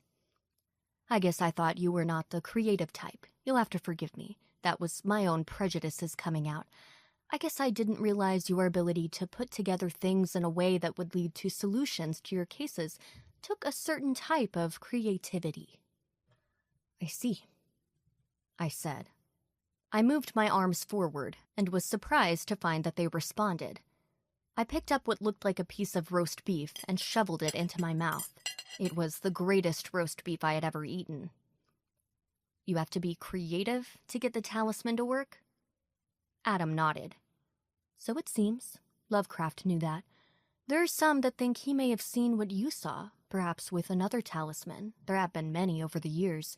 This is just the one we felt we could find the fastest. But it seems that the creative mind is the only one able to receive the transmissions the talisman gives out. I nodded. I was barely listening. I reached out and grabbed more food. I had stuffed a hot dog, a hamburger, and some rolls into my mouth in a shockingly short period of time. I had never been so hungry. "Slow down there, detective," Adam said. "We don't want you to choke." He let me eat for a while. All the time, he slowly shoveled food into his own mouth. He ate like a bird, from what I could tell. At some point, I realized the guy with the weird glasses had entered the room. He seemed to circle the table as if Adam had sent out some kind of mental signal. I barely noticed. I was still shoveling food into my face. When I finally stopped, I wiped my chin and made a feeble attempt to wipe crumbs off of my shirt. Then I belched loudly. Adam smiled. He reached calmly into one of his pockets and then tossed something on the table. It bounced and clattered across the wood, leaving tiny pockmarks as it tumbled, and then came to rest in front of me. It was the talisman. "I'd like you to pick up the talisman and see if you can get it to feed you visions again," he said, in a tone so quiet and conversational that he might have been asking me about football scores. I shook my head. "No." Adam nodded. "I thought you might say that. I wanted to be civil with you. I know that the drugs we were using on you would make you very hungry. I also knew that you might be resistant. However, I will tell you now that no matter what, you will end up doing what I ask. One way or another, you will pick up the talisman and run your fingers across the engravings. You can do it now and we can enjoy some fine dessert, or you can be tortured for days." He paused. His voice never wavered. His eyes had that strange Santa Claus twinkle. He folded his hands in his lap and crossed his left leg over his right. "What will it be?" I looked at the man with glasses. He seemed to mimic Adam's smile and then slowly walked over until he was right behind me. He reached out and grabbed my left hand tightly. His grip was like iron. He lifted my hand off of the armrest of my chair and placed it on the talisman. It felt alive beneath my hand, as if it were squirming. "Please," I said. I tried to put fear in my voice. It wasn't difficult to do, as I was absolutely terrified. "Just do it," Adam said. "What you are privy to is something most of us would kill for. Well, to be honest, most of us have killed for." I clutched my hand around the object. It felt like stone and yet was harder than even any kind of stone. It looked like obsidian. It was so black, but it was not. It was like nothing of this earth. I clutched it so that a portion of it was sticking out from the end of my fist. "Fine," I said quietly. The guy in the glasses let go of my hand. However, he stood right next to my chair. I looked up at him and gripped the talisman tightly. "Sorry," I said. Then I stood up and smashed the end of the talisman into the man's face. The stone shattered the bridge of his glasses. He opened his mouth to yell, and I hit him again, the hard stone-like edge smashing his teeth and sending them down his throat. He coughed and gagged. Blood ran out of his mouth and out of his nose. I pulled my hand back and hit him hard on the bridge of his nose, driving upwards with the talisman held flat in my hand. The man said. The bones in his nose crunched audibly. The force of the blow drove the fragments of bone up into his brain. His eyes, normal and blue beneath the reflective glasses, grew wide. Then they grew unfocused. Then he fell straight down to the floor. I looked down at his form. Some part of me realized I had just killed a man with my bare hands. I looked over at Adam. If I expected to see fear, I was sorely disappointed. He was merely shaking his head. Such a shame," he said. "He was a good man. Sit down." I opened my mouth to say something in return, but there was something about his eyes. My head began to swim again, the way it had when I first saw him in his study. The strength seemed to go out of my legs. I sat back down. I still held the talisman, now covered with blood. "It was necessary," he said. "I hated to sacrifice him, but the talisman needs blood sometimes." I opened my mouth. No words came out. Then I nodded. I held up the talisman in front of my eyes. I watched as the blood smeared across it seemed to disappear into the mysterious stone. "See," Adam said, "your every move since the very moment you learned of its existence has been choreographed. You have been led here because it is your destiny. It is your destiny to help us bring the old ones back. You can accept that, or you can die screaming as you try to deny it. Whatever you choose, you will do your part." I looked into those maddeningly calm eyes. I sighed. Then I ran my thumb across the etchings set into the talisman. Chapter 27, Vision 2. The visions hit me even faster the second time. Suddenly, it felt as if I was rushing through the upper atmosphere of the earth. I saw the clouds rushing past me, and I felt the wind against my cheeks.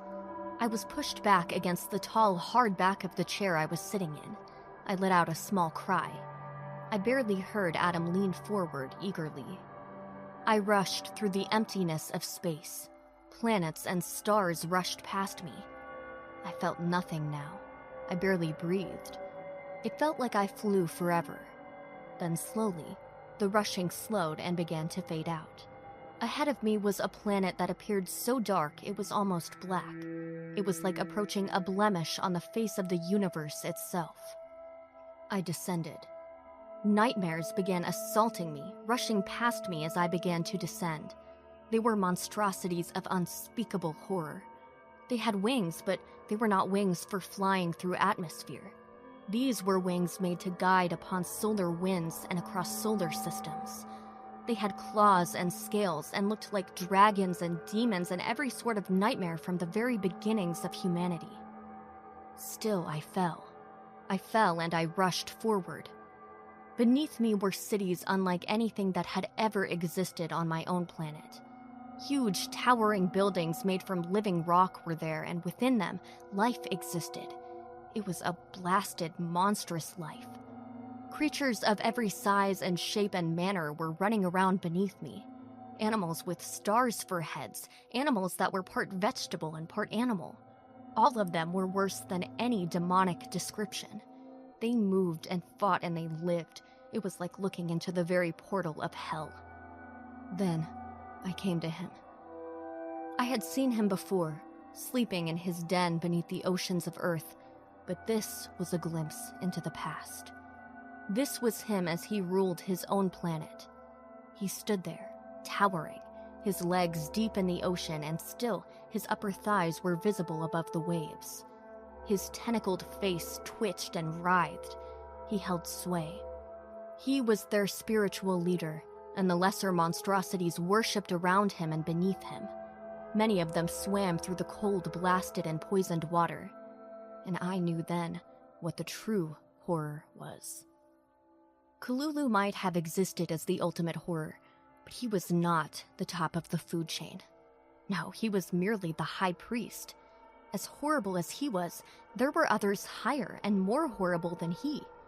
These were beings who had barely any real existence, but existed more as thought, as mist, than as something tangible. These were beings who saw all around them as if they were things with which they could play and devour at their whim. And what was more terrifying was that Kululu, as in my first vision, saw me. He was somehow looking into my mind, showing me this vision. He was showing me how things were and how they would be again once he was awakened. And then the vision changed. I saw the book, the horrible book with the cover made from human flesh and pages that resembled something like flesh. It was like flesh dried and pulled tight, riddled through with veins that had once held blood. The ink itself appeared to be blood, but if it was the blood of humans or monsters or both, I could not be sure. In places, the words ran together, becoming smears, and most of the writing was in strange symbols that looked written by alien hands. I saw where it was. I saw that this abomination existed and was real. It was hidden. However, it was reachable, and it was on planet Earth. It was buried far below the surface, beneath the base of a mountain, but it was still there. It could be held, it could be read, it could be recited and chanted and sung. I knew then, with full certainty, that reality was less than paper thin, and that in places, it was less than that. I knew that when those words were spoken, the old ones would awaken. I knew that the creature Kalulu would arise and he would destroy much of the planet. I knew that those that remained would become slaves, and that then, only then, would he summon those for whom he had served all those thousands of years. Then the earth would be consumed. The planet would run red with the blood of every living thing. Then the planet would become a barren, dead thing. All would then be silent. Chapter 28. Exhaustion. We talked for a very long time. From time to time, Adam would press the talisman into my hand and instruct me to touch a different part of the black rectangle. My fingers would run across a tiny etching that I could just barely feel. Then my body would sit bolt upright as if I had been shot through with electricity. Then I would see more visions. I would see more nightmares. I don't know how long this went on. It seems likely that it was only a few hours, but it seemed like days. Adam's face would suddenly float into view with that infuriating smile. He talked in his soft voice, and I would nod and respond. His voice seemed to fill and echo through my head. I have no idea what I was saying to him, but it seemed to please him. He patted my head, and that smile grew bigger. He patted my hand as if comforting me. I barely remember what he told me. I barely remember any of the visions I had. I know that I saw other planets and other dimensions. It seemed as if the thing that we know as reality is truly as thin as paper. At places and during certain times, those places are even thinner than paper.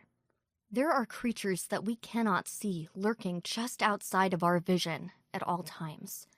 They serve masters more horrible and horrifying than the worst nightmare you have ever had. I know because I saw them, and they were more terrifying than any nightmare I had ever had. They created us, you see, or at least I think they did. They came to this planet when it was still a ball of molten lead, and the stardust was still settling from the Big Bang.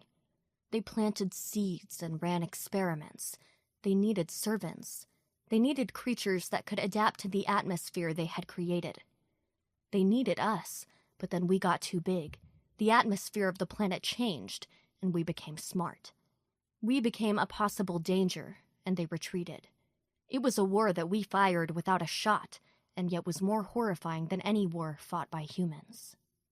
I saw that my life had been a lie from the day I was born.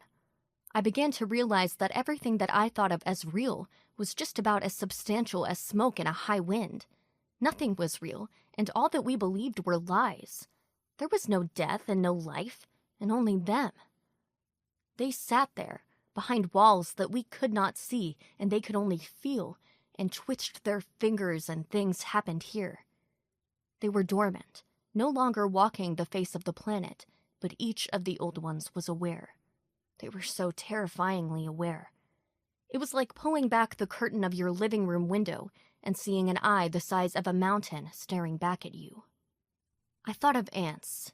I thought of them scurrying about in their little ant farms. I thought of children grabbing those pieces of plastic and glass and shaking them, laughing maniacally as the carefully constructed tunnels and rooms collapsed. Then staring in amazement as the little ants began over again, clawing and crawling their way out of the dirt to create them all over again. I realized that this was what humans were. I ate again. I drank. Adam talked. He talked and he talked. He seemed tireless. He told me how someone had shown him the truth of the world. He told me that he was taught about the old ones, and that he had once sat in a state similar to my own. Then he had embraced it, and since then, he had been able to perform magic. He used the term magic. There were times when he could read thoughts, he said, and hear a leaf falling to the ground from a tree on the other side of the world.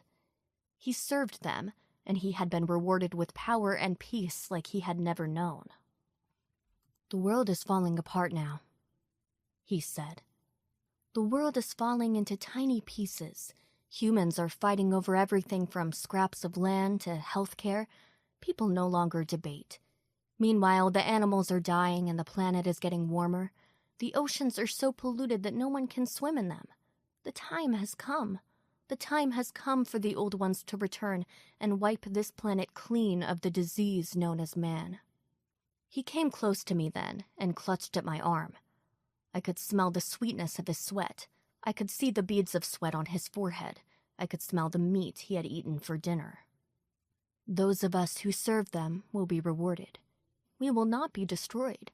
We will be their slaves, yes, but we will also be witness to the wonders and majesty of the universe. Things that you cannot imagine will be revealed to you. Perhaps then we shall be further rewarded, maybe with a planet of our own. Imagine that. Imagine going from slave to master and with the entire knowledge of the universe tucked away in your brain." He smiled widely. His teeth were so even and so white. "You are very special," he said.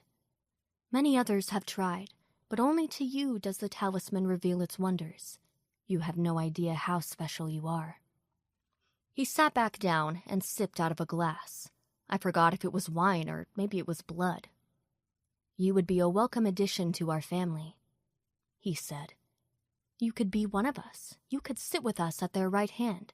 You might even be exalted among all of us." I found myself nodding. My eyelids felt heavy. I muttered something, but I have no idea what I said. "I understand," he said. "You must rest. We will have so much time to talk about this some more." He smiled and waved his right hand. Things went dark. Chapter 29. Out. I don't know how many days I was in a kind of haze and that Adam kept talking to me. I lost track of time and barely was able to hold on to any of my consciousness. My head felt like lead weights most of the time. I wondered if I was awake or asleep. I woke in what I felt was the middle of night, and I was back in the small room with the cot and the camera in the ceiling. I had just had another marathon session in the dining room with Adam. I had had more visions of monsters and beings that my brain hurt to try and comprehend. I felt as though I had been punched repeatedly in the head. My mouth was dry. I sat up and looked around. The door was open. It was very obviously open. I heard nothing from anywhere inside the house. I looked up at the camera as if that would tell me something. I could almost feel Adam's eyes watching me. I looked again at the open door. It was obviously a trap. I felt like a rodent poking around at the cheese in the trap. I sighed and slowly stood up. My head immediately began to swim, and the world went out of focus. It slowly shifted back into focus. I ran my hand over my face and felt what I assumed was several days' growth of beard. I wondered again how long I had been out of it. I looked again at the camera mounted in the ceiling. It stared back as though it were some unblinking doll's eyes. I walked toward the open door. I stepped into the hall. It was well lit, and it was empty. "What are you up to now?" I whispered. There was no response. I wondered if it was still snowing. I wondered if it was spring. I had no idea of anything. The entire world seemed unreal to me. It felt like decades since I had driven up to this place. The world that Adam had been talking to me about seemed more real to me at that moment than the one covered with snow. I walked down the hall. I heard nothing. I smelled nothing. No one came rushing. I heard no alarms. I walked up a short flight of stairs and recognized the hallway. I walked across the hardwood floors and across the carpeted areas. I headed for the front door. I reached the front door and paused. I expected the door to shock me or for someone to come running. I expected anything but the absolute nothing that greeted me. I reached out and turned the knob. Again, there was nothing. I opened the door and was blasted by ice-cold air. Outside, the world looked as if it had been buried in snow. The sky was a horrific slate gray. The wind cut through me like a knife and I shivered. Then I looked to the right and saw that there was a coat rack. On it was my jacket, and that was it. Again, it could not have been a more obvious trap. I grabbed the jacket and put it on. I pulled the zipper all the way up and turned the collar up against the wind. I stepped out onto the porch and breathed the outside air for the first time in days. I stepped down the first step and then the next. I reached the bottom of the front porch and looked at the mounds and mounds of snow around me. It looked like an alien world. I looked back at the huge house behind me. I had come here to get revenge for my friend. I had come here to stop this man and what he was doing. Now all I could think about was running. I wanted to sprint through the mounds of snow and find my car. Of course, I realized that my car might be long gone. The wind blew up and the chill cut through me again. This time, however, faintly, like whispers in a distant room, I heard voices. I held my breath and listened. Yes, there were people, and they were making noises. It had a strange, rhythmic quality to it. I stood there in the wind as snow blew around me. My teeth chattered. The wind blew again, and again I heard the voices. They were coming from somewhere near the lake. That was off to my left. I looked back at the house.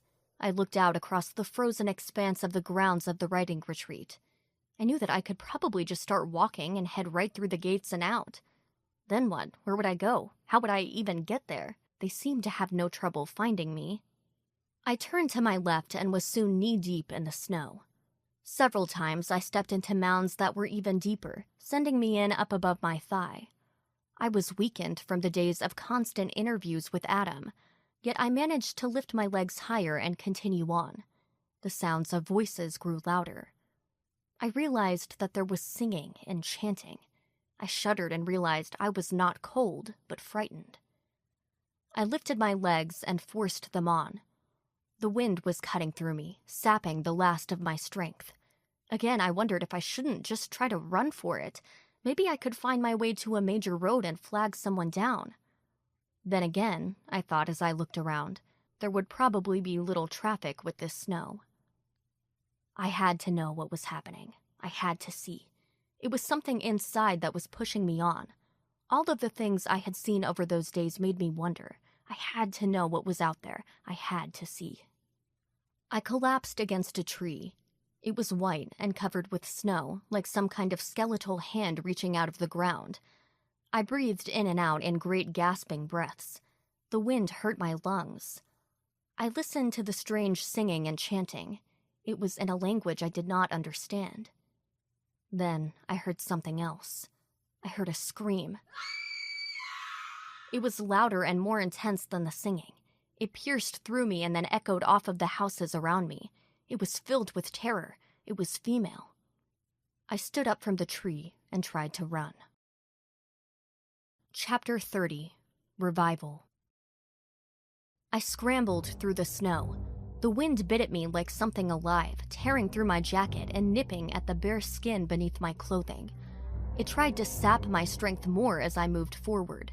Snow filled my shoes, seeping down beneath the socks and soaking my feet. I felt snow shoving its way up the legs of my pants and down the waistband. Still, the sound of singing and chanting grew louder. There had been no further screams, but the memory of them still sank deep into my soul. I could not shake the feeling that I knew who the screamer was. There was that stark familiarity to it that made me move forward. My head still felt like it was spinning, and I couldn't form thoughts easily.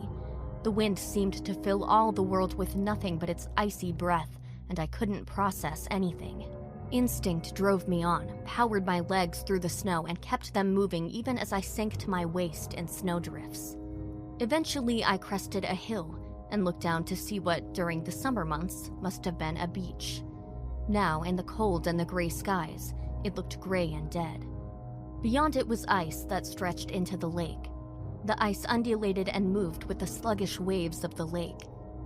Beyond the ice was the gray, moving lake itself. It went on and eventually merged with the gray skies. It was like looking at the skin of something dead and diseased. I stopped and tried to catch my breath, the cold air tearing down my windpipe and scraping the inside of my lungs like fingernails. Standing on the beach was a huge white tent. It was the kind of thing that you might see at a wedding or, in the back of my mind, a tent revival. I had the feeling it was currently being used for that second purpose. I could hear the chanting and singing. The noise would stop and I could just barely make out, over the howling of the wind, a singular voice speaking. I cocked my head to the side to listen, and could make out the soft but commanding voice of Adam. I felt again that I should turn and run. However, I had taken so much time getting this far, it seemed wrong to just flee. Plus, there was that scream. There was that scream that seemed so familiar. So I pushed on. The rest of the way was not so hard. I could not understand the words that the people inside were chanting.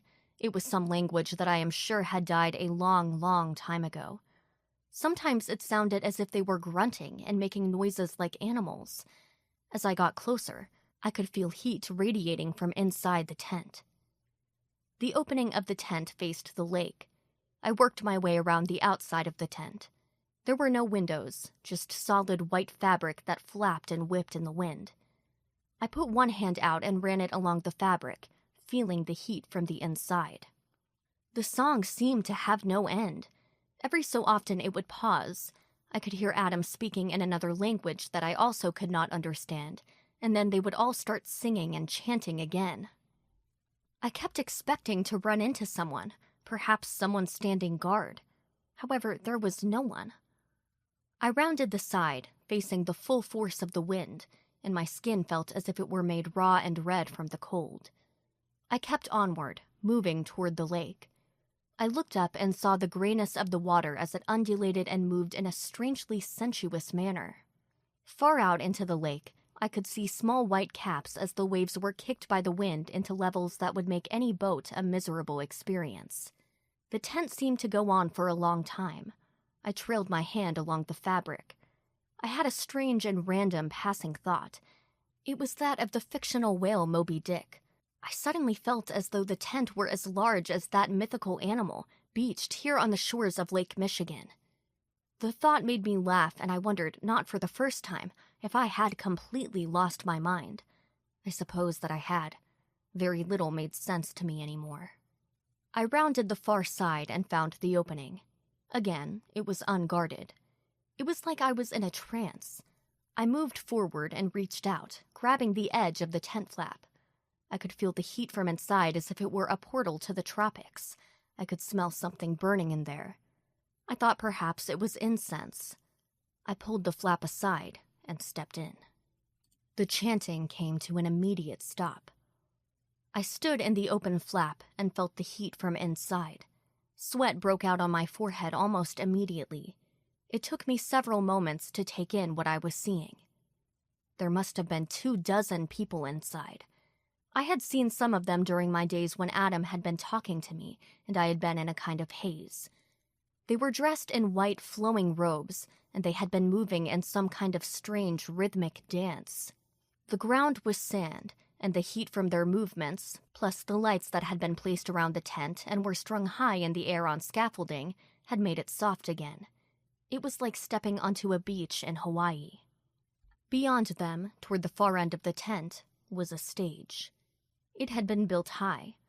The tent itself somehow seemed larger inside than it had initially appeared outside.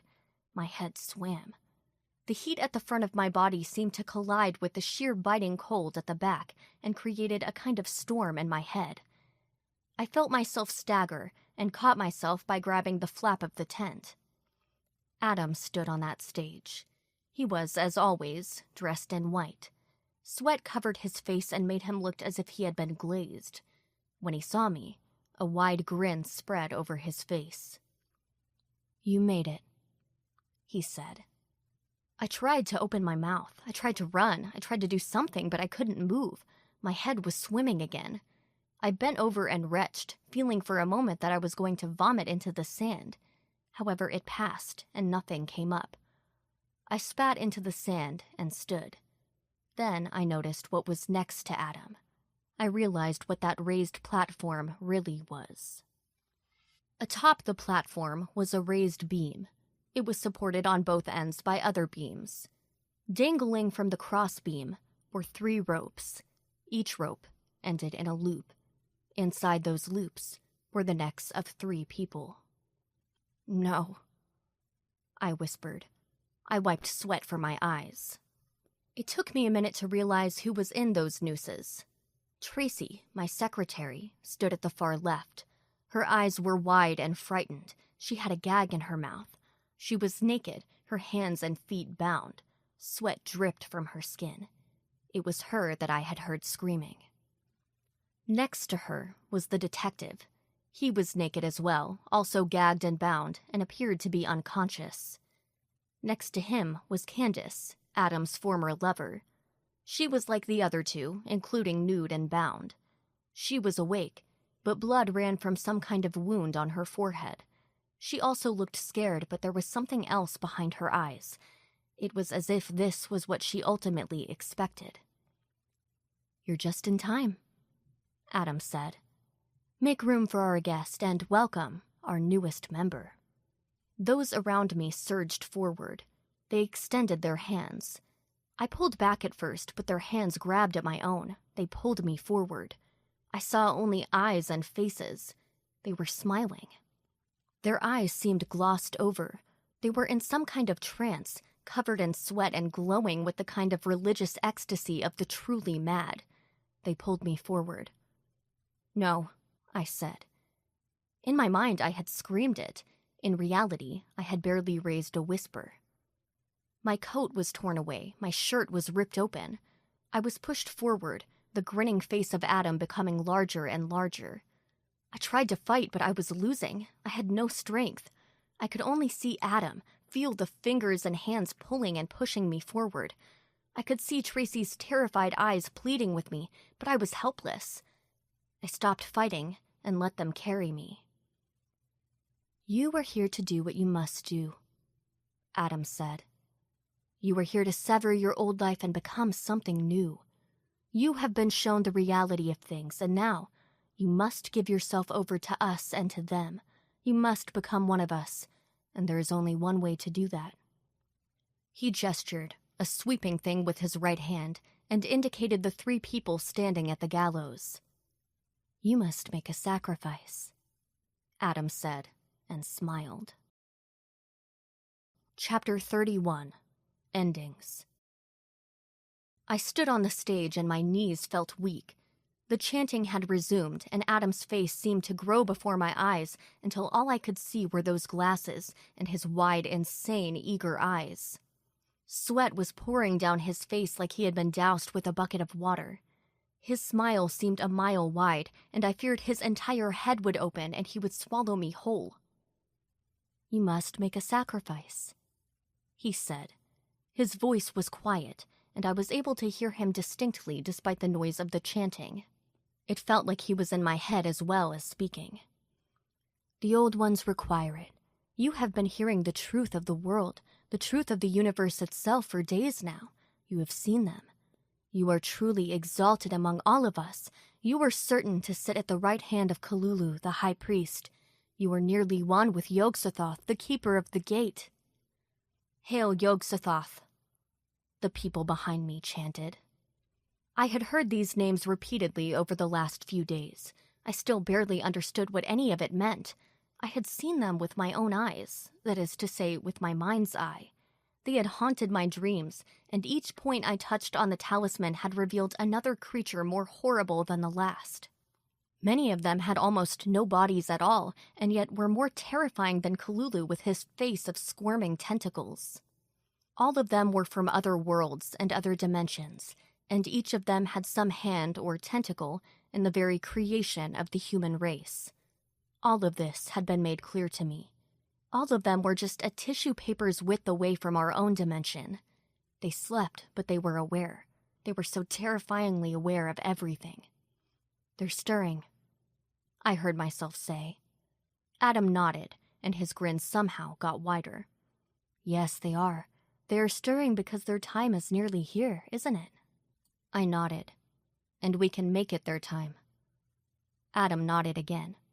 "Yes, once we have the book that you found when you touched the talisman. Inside that is the key that can tear down the walls of this dimension into the dimension of the old ones. They will awaken when we recite the words and perform the rituals, and they will come marching through. We shall soon have the Necronomicon. The Necronomicon. I heard several of the people behind me whisper the name reverently. I looked at them, and they were swaying. They held their hands out to me in supplication. I was something special to them, because when I touched the talisman, I could see. None of them could see. You were part of them, Adam said. Somehow, some part of you is connected with them. We have been searching for you as much as we have been searching for the book. Yes, they all chanted at once. I felt weak. My knees felt weak, sweat poured down my face. I had never felt so hot. I felt like I was burning inside. I turned and saw the terrified eyes of Tracy. Her eyes were huge and open wide. Sweat poured down her body as well. I tried to feel something for her. I tried to feel something for all three of them. Instead, I thought about the world and how it was. I thought about the wars that were raging even as I stood there sweltering, being worshipped throughout the world. I thought about the melting ice caps and the heating planet. I thought about the greed of humanity. I thought about all of those hurting, maiming, killing for the sake of religions that I had just learned were more false than the boldest lies. The truth was enough to drive anyone mad. The truth was enough to wipe all of that out. What use would wars be over scraps of land when the world realized that there were beings out there who could destroy them all with a thought? What religious zealot would want to blow themselves up when they realized that creatures far larger than the tallest skyscraper were the real reason any of us were here? I can't, I whispered. It was weak, barely a whisper. I was trying to hold on to my own mind. I could feel the world tidling beneath my feet. I could feel the eyes of countless creatures. I wanted to fear them.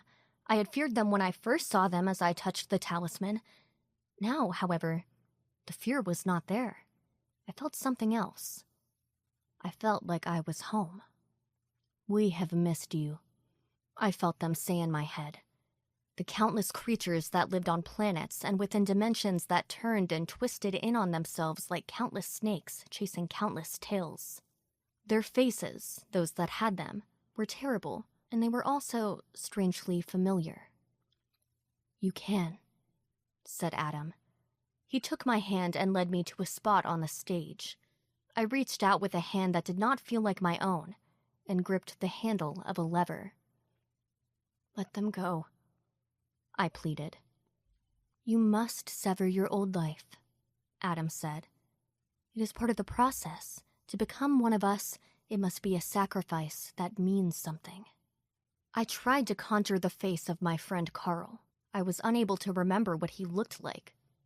Who was he? Did he matter? Did any of it matter? The world was a sick, twisting cesspool, and I could help change it all. All wars would stop. Nothing would matter save the fact that the old ones were once again awake. The entire universe would shake. And where would I be? My heart felt large inside my chest. I looked again at the three naked human beings with their necks and nooses. Tracy was pleading with me. I could see her lips moving around the cloth gag. She was crying. The police detective had his eyes closed, the skin around them swollen and bruised. Candace looked at me with tired eyes. She closed them and then nodded. She wanted it to be over. I can see, I whispered. I've always been able to see. Yes, Adam whispered in my ear. You can see because you are connected to them. You have barely touched your potential. Pull that lever and become one with us, and see how much still awaits you. There is so much we can do together. I knew I should fight. I should turn and punch Adam and then try to fight my way through the throngs that were chanting, humming, and swaying below. I could see them waving their hands and chanting like human waves. They were so eager for me to pull the lever. Their eyes were the essence of madness, and yet I felt something for them. Sacrifice, Adam whispered. The whisper was soon picked up by the others. Over and over again, the words echoed in my ears. I looked once more at Tracy. She was shaking her head. I had shared so much with her. She was truly my last link to my old life. She had never hurt another soul in her entire life. She had made me laugh countless times over the years when I was down. She was always there with a smile and a good word. She always said that kindness would win out. However, she had no idea of what I had seen, or of what the world was really made. She could not see. She was, in short, not one of us. "Sacrifice," I whispered. I pulled the handle. Epilogue: The Future. It has been months since I made my sacrifice. Much has changed. I'm currently sitting in front of my computer at my office as I type this. Outside, the world is once again becoming gray with winter. I have learned so much more since those first few days. More importantly, I am able to do things that I never dreamed of as possible. I cannot possibly explain what is about to happen to the world. It will be changed in ways that will seem subtle at first, and then everything will happen quite fast. The great old ones will appear, and many of them are so large that, well, it would be hard not to notice them. In short, Earth's time is nearly over, and the time of humanity is about at an end. It only took a few months to find the book, you see. Once I put aside my old life and was truly able to see, I learned fast. It all came back to me. I realized I had lived many times and was connected at a deep level to the old ones. Of course, you may read this and decide I've been brainwashed. You can think what you want. If you want to think I murdered 3 people who were close to me in order to devote myself to some cult, you can think that. No one will likely ever read this anyway. The world is about to change. The universe will tremble. I think that we may go somewhere else and create more people. The universe is bigger, more terrible, and more violent than you can possibly imagine. I can imagine it all. I've seen it all, and I'm not afraid of it. The old ones will be here soon. I can almost feel them on the other side of this reality. They are waiting at the gate. I can help them get through. I know it now as certainly as I know that I am sitting in this office. Kalulu Fatagan.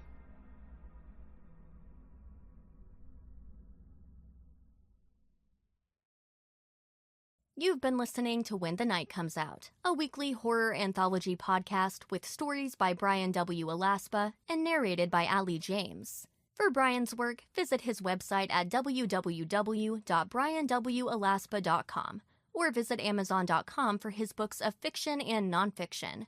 Be sure to listen to Ali's work on Facebook at Ali James Projects.